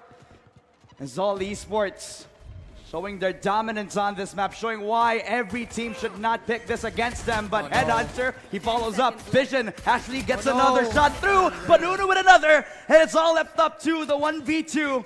Can he plant the spike? Vision, he gets pressured, and Jay, the flag all the way from A short, has made its presence, and it's the 10th round. Zol Esports goes to double digits. Falling apart. It looks like it's falling apart for DLSU. Again, they went into this grand finals undefeated, but have they finally found their match? And it just so happens to be one of the most prominent teams here. That lifeline is getting thinner and thinner, and you can see it at any given moment. It could snap. 3-10 is the score here. They opt to stay with the pistols. They don't want to force anything out. They know that they can turn this around. Where is it? We know the potential, but we just need a glimpse of it right now. Yeah. Sometimes a glimmer is all it takes, but Patman has been on a heater ever since the start of the series, and this time it is no different. Angel on down, 3 kills for Zind as well, and a 4K for more. Zol Esports one step closer, and it looks like the uncrowned kings are almost crowned up. 6 feet away from the edge and maybe 6 feet underground. Zol, they are running away from this, and DLSU, they're still hobbling to whatever starting point they can find. 10 seconds before this round starts, but we need something. We need a set play. We need a confident hit. Zol, look at that. Either way, they have a receiving member of what might come. Yeah. Ultimate ready. We need a shining light. We need a hero. But sometimes a hero is welcome. Definitely not in the villain's story as they push on the right click. The Bulldog in the hands of Jet. Definitely showing a lot of value with that long-range tap. Heavy 8K doing his best as Guasin also opens up the sight. An open B-plat, and Zin could not handle the pressure. The annihilation looking like it's going to get broken in a matter of seconds. A 2 versus 4 where DLSU have to focus. They have to focus up, like you mentioned. Spike planted. 2v4. Zol have done the impossible, but this is not looking too good for them. It's a flash here. That's right. Still have 3 more members on the side. They can't let the nerves get to them. They can't keep open angles. You know what they could lead to. Kempsey, despite as sharp as he is, falls to the hands of Xavi. That's the 4th round on the board for DLSU. Yeah, now at least the green banner is flying on the side of DLSU. Some hope ringing true to get that 4th round on the board, but we need a little bit more than that. We need more than just a glimmer of hope. We need them to spark something, ignite a fire into the hearts of the young guns of DLSU. Pretty important that they're able to get themselves that hookah control, because once they did, able to stake out where Zin has been coming from, and well, even though he had the stinger and that lethal range, it's important that they're able to bundle up just to overwhelm the only deadlock they had in that site. See, this is the thing, right? DLSU don't really have a confirm on their team. Yes, they'll get the sound cue from the flash, but if they had a silver recon dart, then maybe they could have played a bit slower. But the fact that the deadlock is there, it's already enough to deter them from hitting it heavy and making that gamble. And again, they're still trying to get as much information as they can. It's just Zol is there. It's like they're one step ahead. But Xavi doesn't want to dance this tune and will find Jet. So that's 1 controller off the board. Oh, Kakarot is in a similar situation where the Cypher was in the previous round. Vision, he finds him, but he finds a bullet to the head. Flash on in, but it's a good thing that Guasin had his back. So it is down to Batman. The defense on the B side. Everybody from Zol responding to the situation. Zind teleports back on towards that B extremity, as Banunu has triggered up the ult, but he has found Javi. Captain down. Guasin gets another as DLSU, they fight back. But how long will DLSU fight against Zol? That is maybe the doomsday clock hitting 12 midnight here. As Zol maybe in the precipice of taking that, they have to take into account that the orbital strike is ready and waiting. And of course, the LSU, they're aware of this. They have to play the save. Ooh! As Banunu finds 1. Time will wind down. You don't know where the last member is. And the 1v2. As the members try to guess, try to find the footsteps, they only find the barrel. Shorty! And of course, it's a Shorty to get a crucial kill at the most crucial time. Oh my goodness, Banunu stepping up where he needs to. And DLSU preventing Zol Esports from getting match point. Extending again the game so far. And in the state that it's in, it's at its most pivotal. Especially in moments where the individuals have to step up. Banunu is the one who shines brightly. Especially into the face of Zin, who has been a very flexible player. And in every situation, he knows what to do. But in this case, he never predicted the shorty.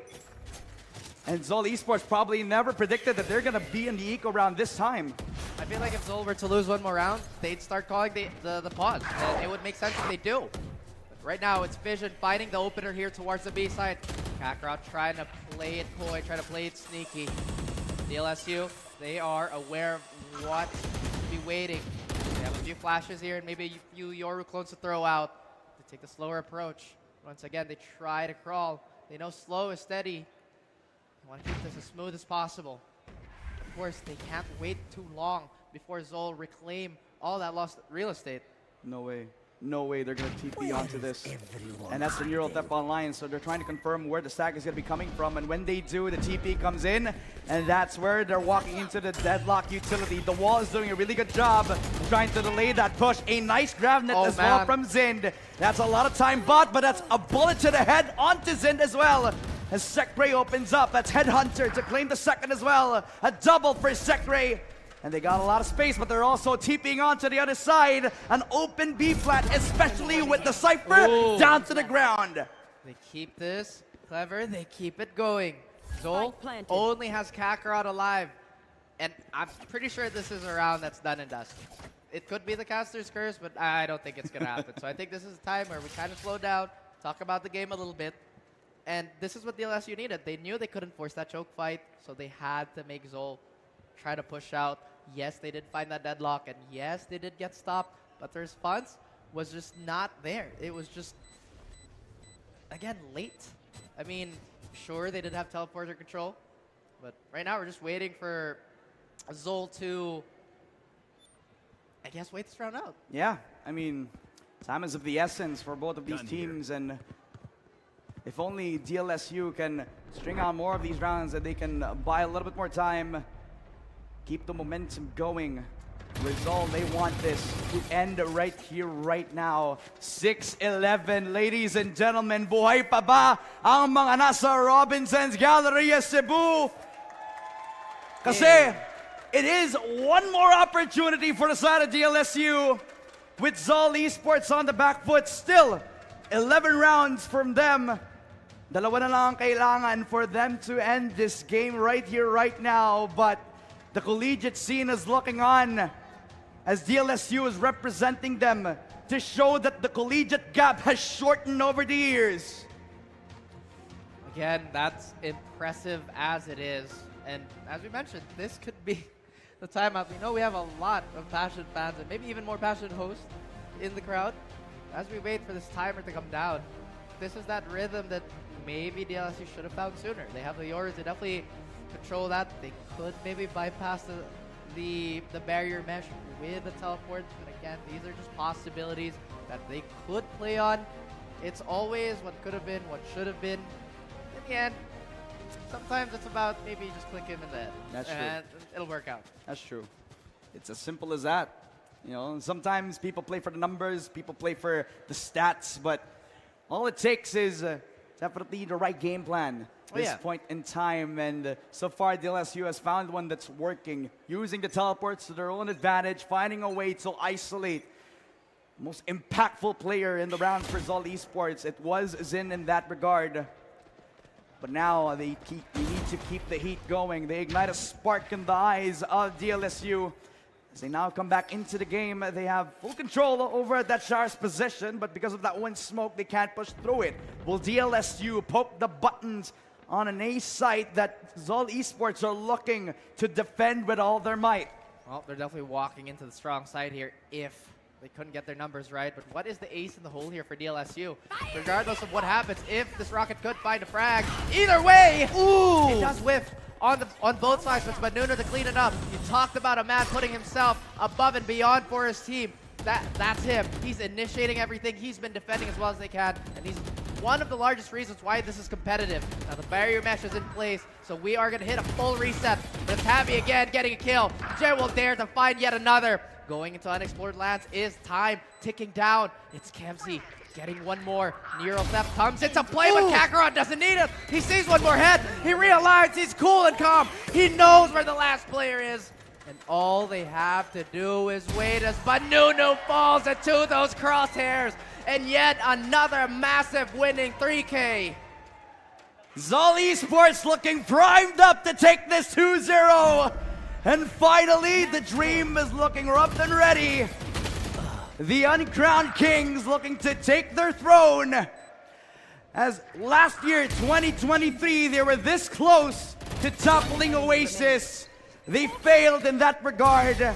And 1 year later, taking Jay into their lineup. And finally, the pressure is not on them anymore. Their demons are actually done. Everything on the side of Zol Esports are working so well in that regard. But DLSU are taking a bit of a time, a bit of a second to think about this. They know that one last mistake will be the end of things. I mean, one more mistake could be the difference between flying out to represent us and, you know, maybe raising that shield, maybe, again, going into newer heights for both these teams. And you can see them, the body language has completely changed. Everybody's prioritizing what's the best play. And like I said, I really like the fact that DLSU is taking this round by round. They're not looking at that scoreboard. Meanwhile, it's Zol looking a little lost in the sauce. But at the same time, it's Zol. You know they're going to adjust. Definitely have. And not only have they adjust, they settled in, locked in all throughout from that Ascent Nav alone. And now it is no different. This time it was a bit of a fight for DLSU. But Zol Esports, it's as easy as one round winning call, and it's all over for DLSU. Will this be the last round of the game, ladies and gentlemen? We're about to find out.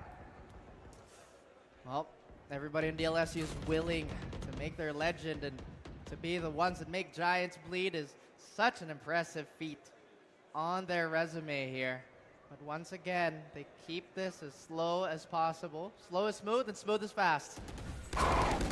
Smooth to be enough for them to end this off. 13-6. They spot now one. Another from Headhunter. Kevz has been online time and time again. And that could possibly be the end for the side of DLSU. As Zekray will look to head on to find a very isolated pick. That dimensional drift could possibly be enough to find that information, but information is not always enough. They do get themselves the captain. They run on to the H-short extremity. But Jet, he's going to be in a lot of trouble. He has to hold his ground. And remember, Zol has the patience, and it all takes 2 kills. Ladies and gentlemen, the golden road of Zol Esports could not be delayed any longer, but this is over. The golden road of Zol Esports will not be denied.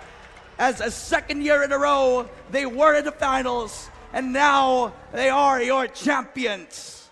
It is heartbreak for DLSU, but once again, big congratulations to Zol for adding one more notch to their belt and another trophy to lift, as they've been impressive all the way through. Of course, they had to do it here in our cozy island called Cebu. That is crazy. And Zol said, let there be light, letting the picture gain clarity as they let us see that they will be our representatives for the upcoming Predator League 2025 to be sent to Malaysia in the upcoming year. And as for De La Salle University, our Green Archers, this is proof that as they reach greater heights, there is still so much more to do. Congratulations to Zol Esports for showing off that you guys are the deserving team. And yes, it is indeed immaculate of a performance. But let us check out what just transpired from our highlights here from our map of mind, because not gonna lie, there are some pop-ups, but unfortunately it is not enough. Yeah, I mean, in a lot of situations, Zol Esports They definitely got the fundamentals down in every single gunfight. They weren't over pushing, and when it came to the individuals, Patman not only stepped up, but he made DLSU sit down in a lot of situations where they could have actually gotten the momentum, but in the end, it all came down to those precious gunfights, and sometimes they pull out the operator, sometimes a good flash actually disrupts a bit of the confidence that DLSU had in holding the angle, but at least they put up a good fight. You know, rechecking our notes, we were putting so much highlights on Haven and on Lotus that should be the prio ban, and maybe it's gonna be so difficult to fight on Pearl. But how could we forget Bind? Yes. The most difficult map to play on against Zol. If you look at the numbers here, all these MVPs are well deserved, as Batman did carve his way through the defense. Once again, great effort on the side of DLSU, as well as every team who got, well, victimized by the golden road of Zol. Victimized. Yeah. I mean, not gonna lie, we have been discussing this from time and time again, even mentioned by the mods that Batman is just really the one and only Mr. Consistent. And every single league that he steps up upon, he is not afraid to prove that he is well deserving of that top spot here on our statistics. But how are your feelings here, Ramon? Well, you know what? I don't have the best voice moving forward, but at least I screamed my hearts out for both of these teams, because this was one heck of a tournament, especially in the finals bracket that we have right here. It was well done and dusted. I almost had my expectation, especially with how the knockouts have been. KDM have shown promising results, but Oasis Gaming definitely was the better team. But up in that semifinals bracket, it was almost like it was destined for greatness. Rizal Esports have shown not only promising results, but they have shown that they are the favorites to win this whole tournament. The LSU had a fight, but the future is for them. But for now, Zol Esports will take the banner. That's right. The future is green, but the moment is gold. As we congratulate Zol again. At the same time, you know, every journey we just saw from the bracket was a difficult one. Big shout out to all the teams for spending a lot of their time to even try and make it and lift that shield for a chance to go to Malaysia. Yes, and I guess it is about time. Once again, I'm Mochi, along with Ramon and Raf, and let us hear from our champs, Zol Esports, the mods. Take it away. Finally, after waiting for so long, we have your champions already here on stage. Let's give it up for Zol Esports! Grabe ang pinagdaanan ng Zol Esports through and through. And finally, syempre makakausap din natin sila. Without that, syempre, yung MVP pa natin, Bessie. I mean, ever since last year, this year, year after year, hindi ka pa rin nagbabago. Mr. Consistency, ladies and gentlemen, we have Batman being the MVP. Ayan, may microphone ng sarili si Patman sa next interviews ng mga Zol Esports, no? Dapat dito, lapel na lang eh. Oo, lapel na lang eh, no? Pero grabe, na syempre team effort to sa buong side ng Zol Esports. Pero Mr. Consistency, ngayon, na kayo ang representative ng Pilipinas. Syempre, kasabay ng Team Secret dito, ano yung mga expect natin papunta doon sa Malaysia, sa APAC Finals natin? Sure na paghahandaan namin ng sobrang, and then since dala namin yung Pilipinas, gagawin namin yung best namin. Yeah, it's all about the improvement. Once again, being the representative of the Philippines, sobrang solid na answer. Pero syempre, no, like what you've said, hindi mo magagawa without your teammates as well. Ito yung isang bagay na medyo hindi na talaga natin ini-interview, which is yung coach. Totoo. Okay. Si Coach. Nagtatago si Coach. Nagtatago si Coach dito. Palakpakan natin si Coach, guys. Palakpakan si Coach dito. Ito yung mga nasa off-screen. Pero siya talaga yung, of course, gumagawa ng mga plays. And syempre, nagbibigay ng solid mentality to all the players. Syempre, Coach! I mean, ano yung mga ginagawa niyong preparations in order for you na talagang manalo, and ano-ano yung mga bagay na yun? Unang-una yung namin, mentality. Yeah. Kailangan patibayin kasi, ayun nga, yung ibang team nahirapan pagka lumalamang yung kalaban, so kailangan patibayin namin yung mentality namin. Solid mentality, pag mindset mo. Mindset lang. Mindset lang. Pero Coach, Coach, di ba? Syempre, being Zol Esports, dati, nagkikita-kita na rin tayo. And so far, this is one of the teams na talagang, aside from Mr. Consistency, consistent din sila through and through sa mga offline natin, or rather, yung ating off-season events, ika nga, di ba? And finally, having them as a team, so far, meron pa ba kaming parang kailangan i-prepare pa? O talagang nakafocus kayo na through and through, ganito yung sitwasyon natin. We just focus on what we are as a team right now and tuloy-tuloy lang tayo o may something different pa ba? Ayun lang, magpo-focus lang kami paano kami mag-improve. Kasi laging may room for improvement. So, focus kami dun. Mag-experiment din, gano'n. Thank you, Coach. Ito, Bessie, ito yung gusto ko rin tanongin dito. Oo. Actually, favorite ko yung interview ng 2021 pa eh. Kakarot. Ayan na. Ayan. Nung sinabi mo ang favorite, ala, ako ba yun? Ito si Kakarot, guys. I mean, one of the solid players as well. I mean, being the IGL of this team, how do you control your players? How do you come up with all these strategies for you to win every single round dito sa game na to? Madali lang kasi. Dali lang pala eh. Wala eh, nakita na yung rason kung bakit favorite ko siya interview. No. Ito yun. Exactly, ito yun. Oh, sige, Kakarot, kaya mo to. Ayan, naiiyak na kasi siya. Oh, emotional kasi si Kakarot, guys. Grabe. Ano mo, kumbaga sa sarili nila, kaya nila kontrolin yung sarili nila. So, hindi ko na kailangan parang pahirapan yung sarili ko pagdating sa... Yeah. Sa tingin mo, dahil matagal na kayong magkakasama, kaya ganon? Isa na din po yun sa factor. Pero ano po, tingin ko magaling lang ako na IGL. That is the confidence! Gusto ko yan! Solid That's din the pare. confidence, Ito Kakarot! like what you've said na matagal na kayong magkakakilala, itong question na to is para kay Che. Kasi in terms of matagal na magkakakilala, siya yung Ayan, pinakabago. si Che. Kasi Oo. back then si Micro yung nandito. Pero with the addition of Che, paano yung adjustment na ginawa mo for you to be really fit sa team na to? Parang madali na lang sa akin kasi since naging kampi ko si Cubs tsaka si Kakarot sa Naos nung 2021. So, parang onting adjustment na lang din eh. Kasi parang nagbabanding naman kami outside the game so madali na lang makuha yung chemistry. Chemistry-wise, yun yung importante para sa side ng Zol Esports. And Je, very happy for you. Ang laking improvements coming in from the players dito. Si Zin tsaka si Kevsi na lang. Oo, si Zin at si Kevsi na natitira dito. Zin, Boss Zin, nagkikita tayo parate sa office, no? And yung ating opisina sa may likuran. And so far, yung past 2 days, obviously, para sa side ng Zol Esports, was it a lot of stress? Or talagang nanonood at inaantay nyo rin yung mga magiging resulta dito pagdating sa ating Predator League? Hindi naman po siguro nakaka-stress kasi mas nangingibabaw po sa akin yung excited po na maglaro sa stage. Parang gano'n. Excited lang siya maglaro sa stage and then that's it. Ito lastly, para sa ating KFC. Syempre, anong masasabi mo sa lahat ng sumuporta sa inyo dito sa venue, dala-dala pa? Of course, banners, minamahal mo sa buhay. Andito pa lumipad, brother. Here we go. Maraming salamat po sa lahat ng pumunta, mga taga Cebu. Thank you sa mga sumuport.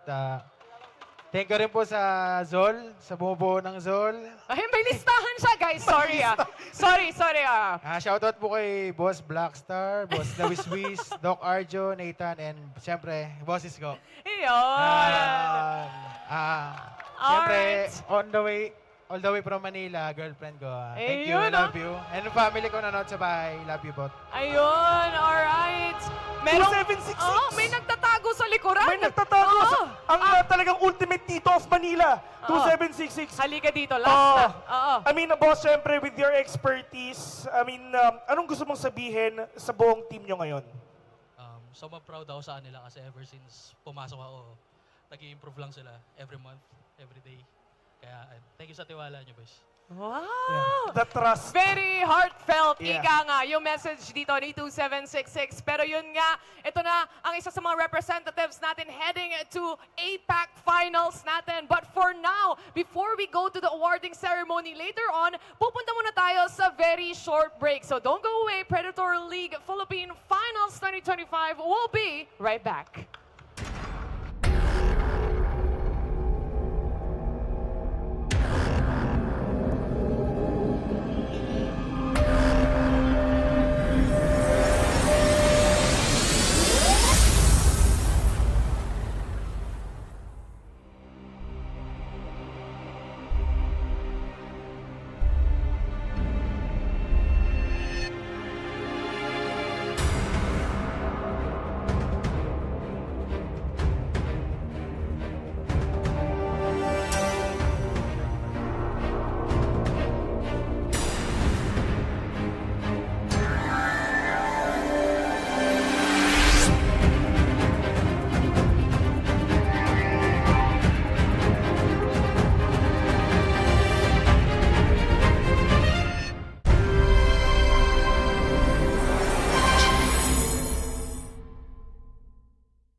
The X38 is the latest high-octane curved display from Predator. This zero-frame behemoth has a 37.5-inch span and a 2300R curve in glorious 21:9, so that you can fill your peripheral vision with pure gameplay for all-out immersion. And with a very ergonomical stand, positioning this colossal display is quite easy, allowing you to tilt, pivot, swivel, and adjust the height as needed, so that comfort is maintained even through long gaming sessions. Naturally, you have all the latest ports needed, as well as 2 powerful 7-watt speakers should a headset not suffice. Though the X38 is ideal for hardcore enthusiasts and esports pros alike, what sets it apart, besides a crisp, ultra-wide QHD Plus resolution, is the Agile Splendor IPS panel it uses. This panel makes it possible to push the response time up to 0.3 milliseconds while maintaining a color gamut of DCI-P3 98% and Delta E less than 2, so that colors and details remain vivid. Add on the 175Hz refresh rate and you have a blisteringly fast monitor that keeps all the fast-paced action coming through nice and smooth with almost no ghosting, color bending, or torn frames. To make sure those frames look as pristine as possible, NVIDIA G-Sync keeps frame rate locked to the output of your GPU, while Display HDR 400 certification allows you to enjoy HDR content in or outside of gaming.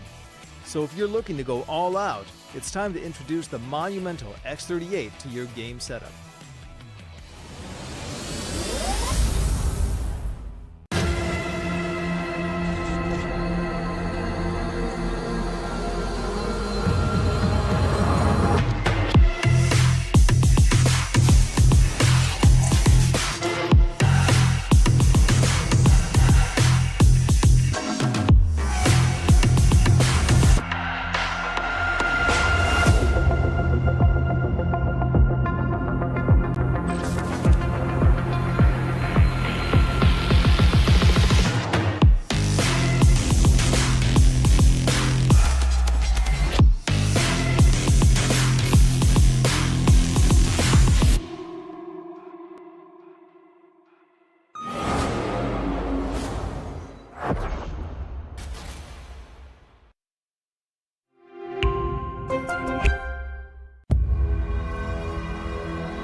Philippine Finals. And gaya ng sabi sa inyo, short break lang to and finally pupunta na tayo sa final part of the program, which is the awarding ceremony, Bessie. I mean, sobrang tagal natin ginawa ito and finally, we have our winners. We have our representatives para sa darating na Predator League Asia Pacific Finals in Malaysia. And right now, oras na para bigyan naman natin sila kung ano ba yung makukuha nga nila. But before that, ladies and gentlemen, meron tayong really special guest here on stage. Exactly. No, so may I please call onto the stage to help us award, syempre, sina Mr. Anthony Gerard Cobb, Senior Manager for Consumer and Gaming Products, Acer Philippines, to come up on the stage. And of course, Ms. Princess Lau Santos, Senior Marketing Manager for Acer Philippines. And of course, this event wouldn't be possible without our partners syempre. And aside from that, of course, para sa ating Predator League na to, hindi magiging posible event na to kung wala sila. Yup, I mean, never-ending support. All these years na magkakasama nga tayo dito, finally, tapos na itong taon na to, moving forward para sa darating na taon, ladies and gentlemen. Of course, for awarding ceremony, introducing first, our third runner-up. Congratulations to Velocity Gaming!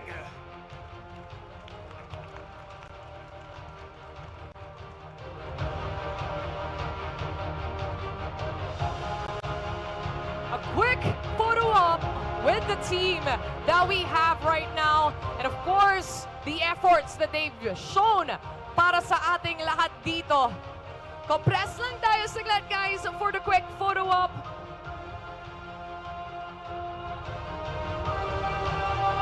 Alright, one more on the side lang muna kami.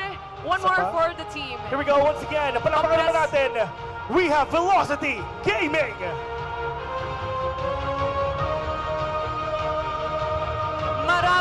Maraming salamat sa Velocity Gaming. I'll see you guys down there as well. Thank you. And congratulations sa third runner-up natin. Really solid plays, lalong-lalo na really familiar faces when nakita nga dito sa Velocity Gaming. And right now, ladies and gentlemen, for the second runner-up, we have Oasis Gaming!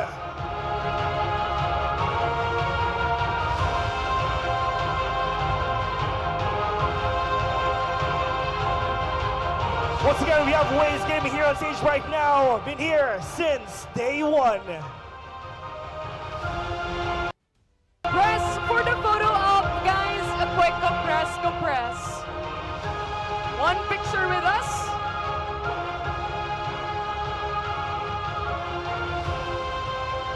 Alright, another one. One last. Pagdating dito. And kaway-kaway naman kayo, guys. Here we go. And Sandy Markey. Thank you so much, Oasis Gaming. And you may now go down and proceed sa ating side dito. Now, Bessie, syempre, papunta na tayo sa exciting part. Exciting part, here we go. For the first runner-up, we have the De La Salle University Esports Team!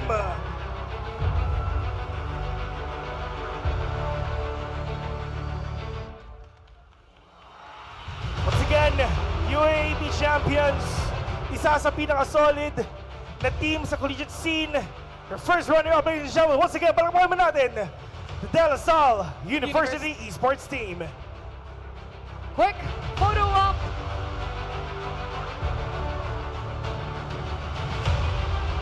All right, now with the team as well. Mula sa UAAP and now here finally sa big stage ng Predator League. Again, the De La Salle University Esports Team. They've been here, lalo na sa ating champion. Andito rin sila last year.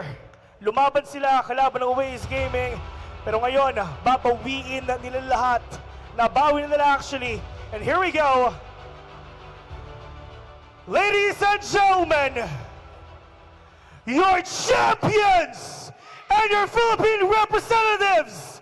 Let's give it up for Zol Esports!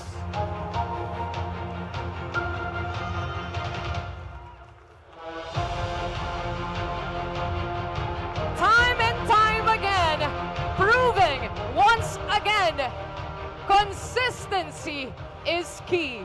And now it's time for you to raise a shield of victory.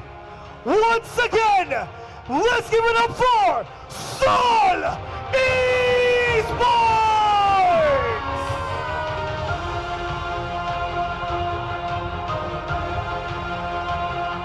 Lilipad sila sa Malaysia next year para sa darating na Predator League Asia Pacific Finals in Malaysia alongside with Team Secret. Alright guys, inviting you on the stage with the shield para sa ating photo op dito. And of course, for our champions, nandyan din ang ating ating representatives from Predator League. Quick photo op lang din tayo dito.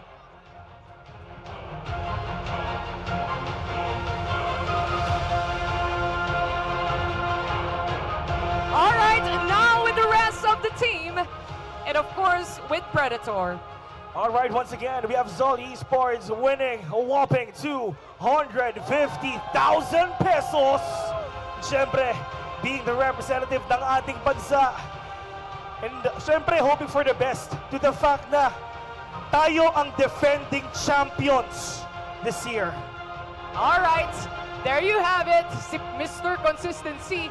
Maraming salamat sa'yo. And of course, now, proceed down there. Here we go. I mean, syempre, with this, no, at least, ito yung bagay na talagang you really want to prove your worth. And right now, they proved it. Sila na ang panalo, sila na ang kampiyon, pero meron pa tayong isang game, Bessie. Exactly. Hindi lang Valorant ang in-enjoy natin sa buong 3 days na to dahil nandyan din yung ating Dota 2 teams na syempre meron din tayong representatives na lilipad para sa APAC Finals. And of course, our third runner-up for Dota 2, we have Block Gaming!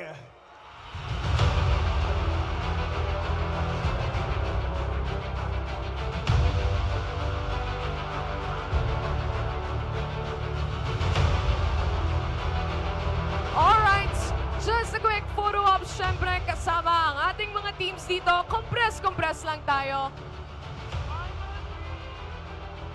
Alright, with the rest of the team and of course, with Acer Predator naman. Alright, once again, Block Gaming ang ating third runner-up. Grabe yun. This is the first time na talagang hinayap ko yung word na ganon. It feels so good. Diba? Ganun pala yung feeling. Oo, 2 times mo pang ginawa. Yun nga, di ba? And syempre, meron pa tayong marami pang teams sumali nga dito. Like what you've said, over 100 teams sumali nga dito. Can only be one, pero dalawa ang lilipad ngayon. Our second runner-up, we have Morvis Gaming!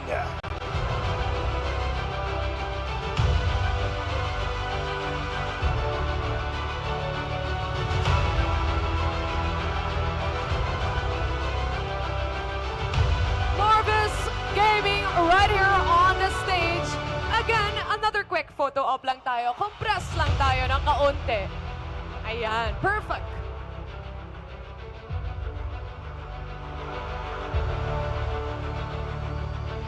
Alright, now with a team and of course, Acer Predator. Thank you so much, guys. Pwede na po kayong bumaba onto the stage and thank you for gracing us with your presence here sa ating main stage. A really solid game a while ago. 2-0 yung laban. Pero meron tayong dalawang lilipad, dalawang representative natin ng Pilipinas sa Malaysia.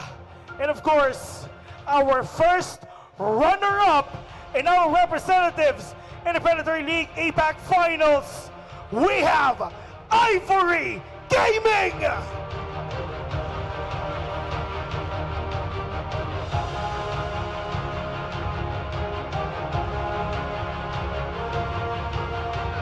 Alright, Ivory Gaming! Yup, ganito kalupit ang Ivory Gaming. Tatlo lang sila, 3v5. Di ba? Compress tayo sa picture, mas madali to. Alright. Gitna tayo ng konti, guys. Ayan, perfect.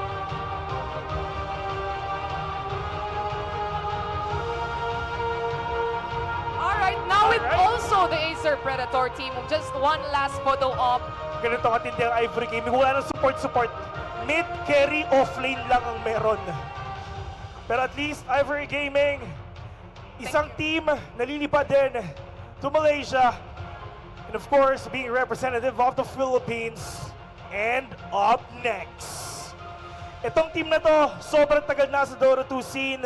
Ever since Dota 1, and right now, sila pa rin ang magdadala sa watawat ng Pilipinas.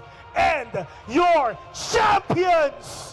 Let's give it up for Execration!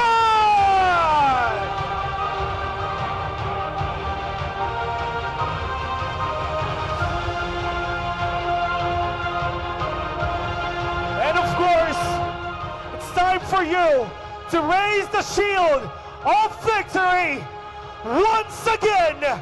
Ladies and gentlemen, your champions, Execration!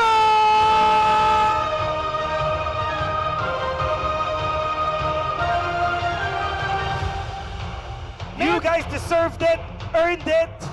Here we go. Of course, inviting them right in front of the stage as well. Dala-dala na nila ang shield. And of course, andito rin tayo right now onto the stage for a quick photo op.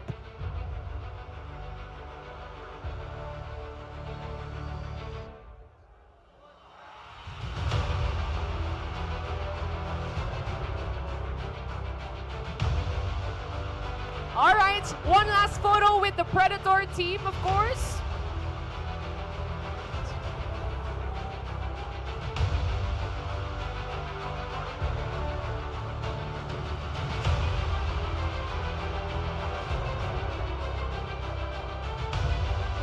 Once again, we have the Execration on stage. Palakpakan naman natin sila. Really solid game a while ago. Actually, yung laban nila dito, Bessie, talaga one-sided. Ibang klase pa rin talaga yung experience na meron ang team na to. Totoo yan. And definitely, alam na natin finally yung mga teams na makakasama nga natin sa APAC Finals. So thank you so much, Execration. You may now go down with a shield, of course. Yeah. And syempre, nandyan yung pagiging champion. And of course, thank you so much sa ating representatives from Acer Predator for joining us here on stage. Thank you very much, Sir Anthony. And syempre, Miss P, maraming salamat nga sa inyo. Before that, before natin tapusin yung show, sa lahat na nanonood ng stream, nandito rin live sa Robinsons Galleria Cebu. Palakpakan natin yung mga sarili natin. Really solid work, really solid event. Sa lahat na sumali sa ating mga giveaways, sa mga nakikanta. Totoo. Of course, coming in from our friends na G22, just Josh Cullen, and Pablo as well. Maraming salamat. Aside from that, we want to give thanks, of course, sa hard work na meron yung production team din natin. Palakpakan naman natin sila to everyone who's working here on site. Thank you very much. Big shoutouts to everyone na sumama sa amin dito. Gaya ng sabi ni Vil, at nakikulit sa stream na meron tayo. Bessie, Oras na. oras na. Para lumaban na sa ibang bansa. Tandaan nyo, tayo ang defending champions ng Predator League Asia Pacific. And sinasabi na natin to, it's time for us to get that back-to-back championship for sure. Bes, before natin tapusin to, do you have any last words? Salamat sa Tanan Cebu. And again, thank you. Maraming salamat. Tatlong lengguwahe, but it is what it is. Ladies and gentlemen, this has been your Predator League Philippine Finals for the last time. My name is Phil, alongside me is Taylor right here, and on behalf of all the talents na pumunta dito, maraming salamat sa inyo. Cebu, sunod na sad. Thank you very much and see you in Malaysia.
never start off easy. The strongest heroes never start off strong. You know how people say it's darkest before the dawn. And when it's dark, we soldier on. We battle on. 'Cause when the fire's blazing, we're like a phoenix. We rise from the ashes. We stand proud. We're warriors fighting heads held high, hearts open. We're champions. Courage and power and glory. You can't always find them in victory. All that you're seeking, believing, it lies within. The best journeys never start off smoothly. The biggest victors don't win right away.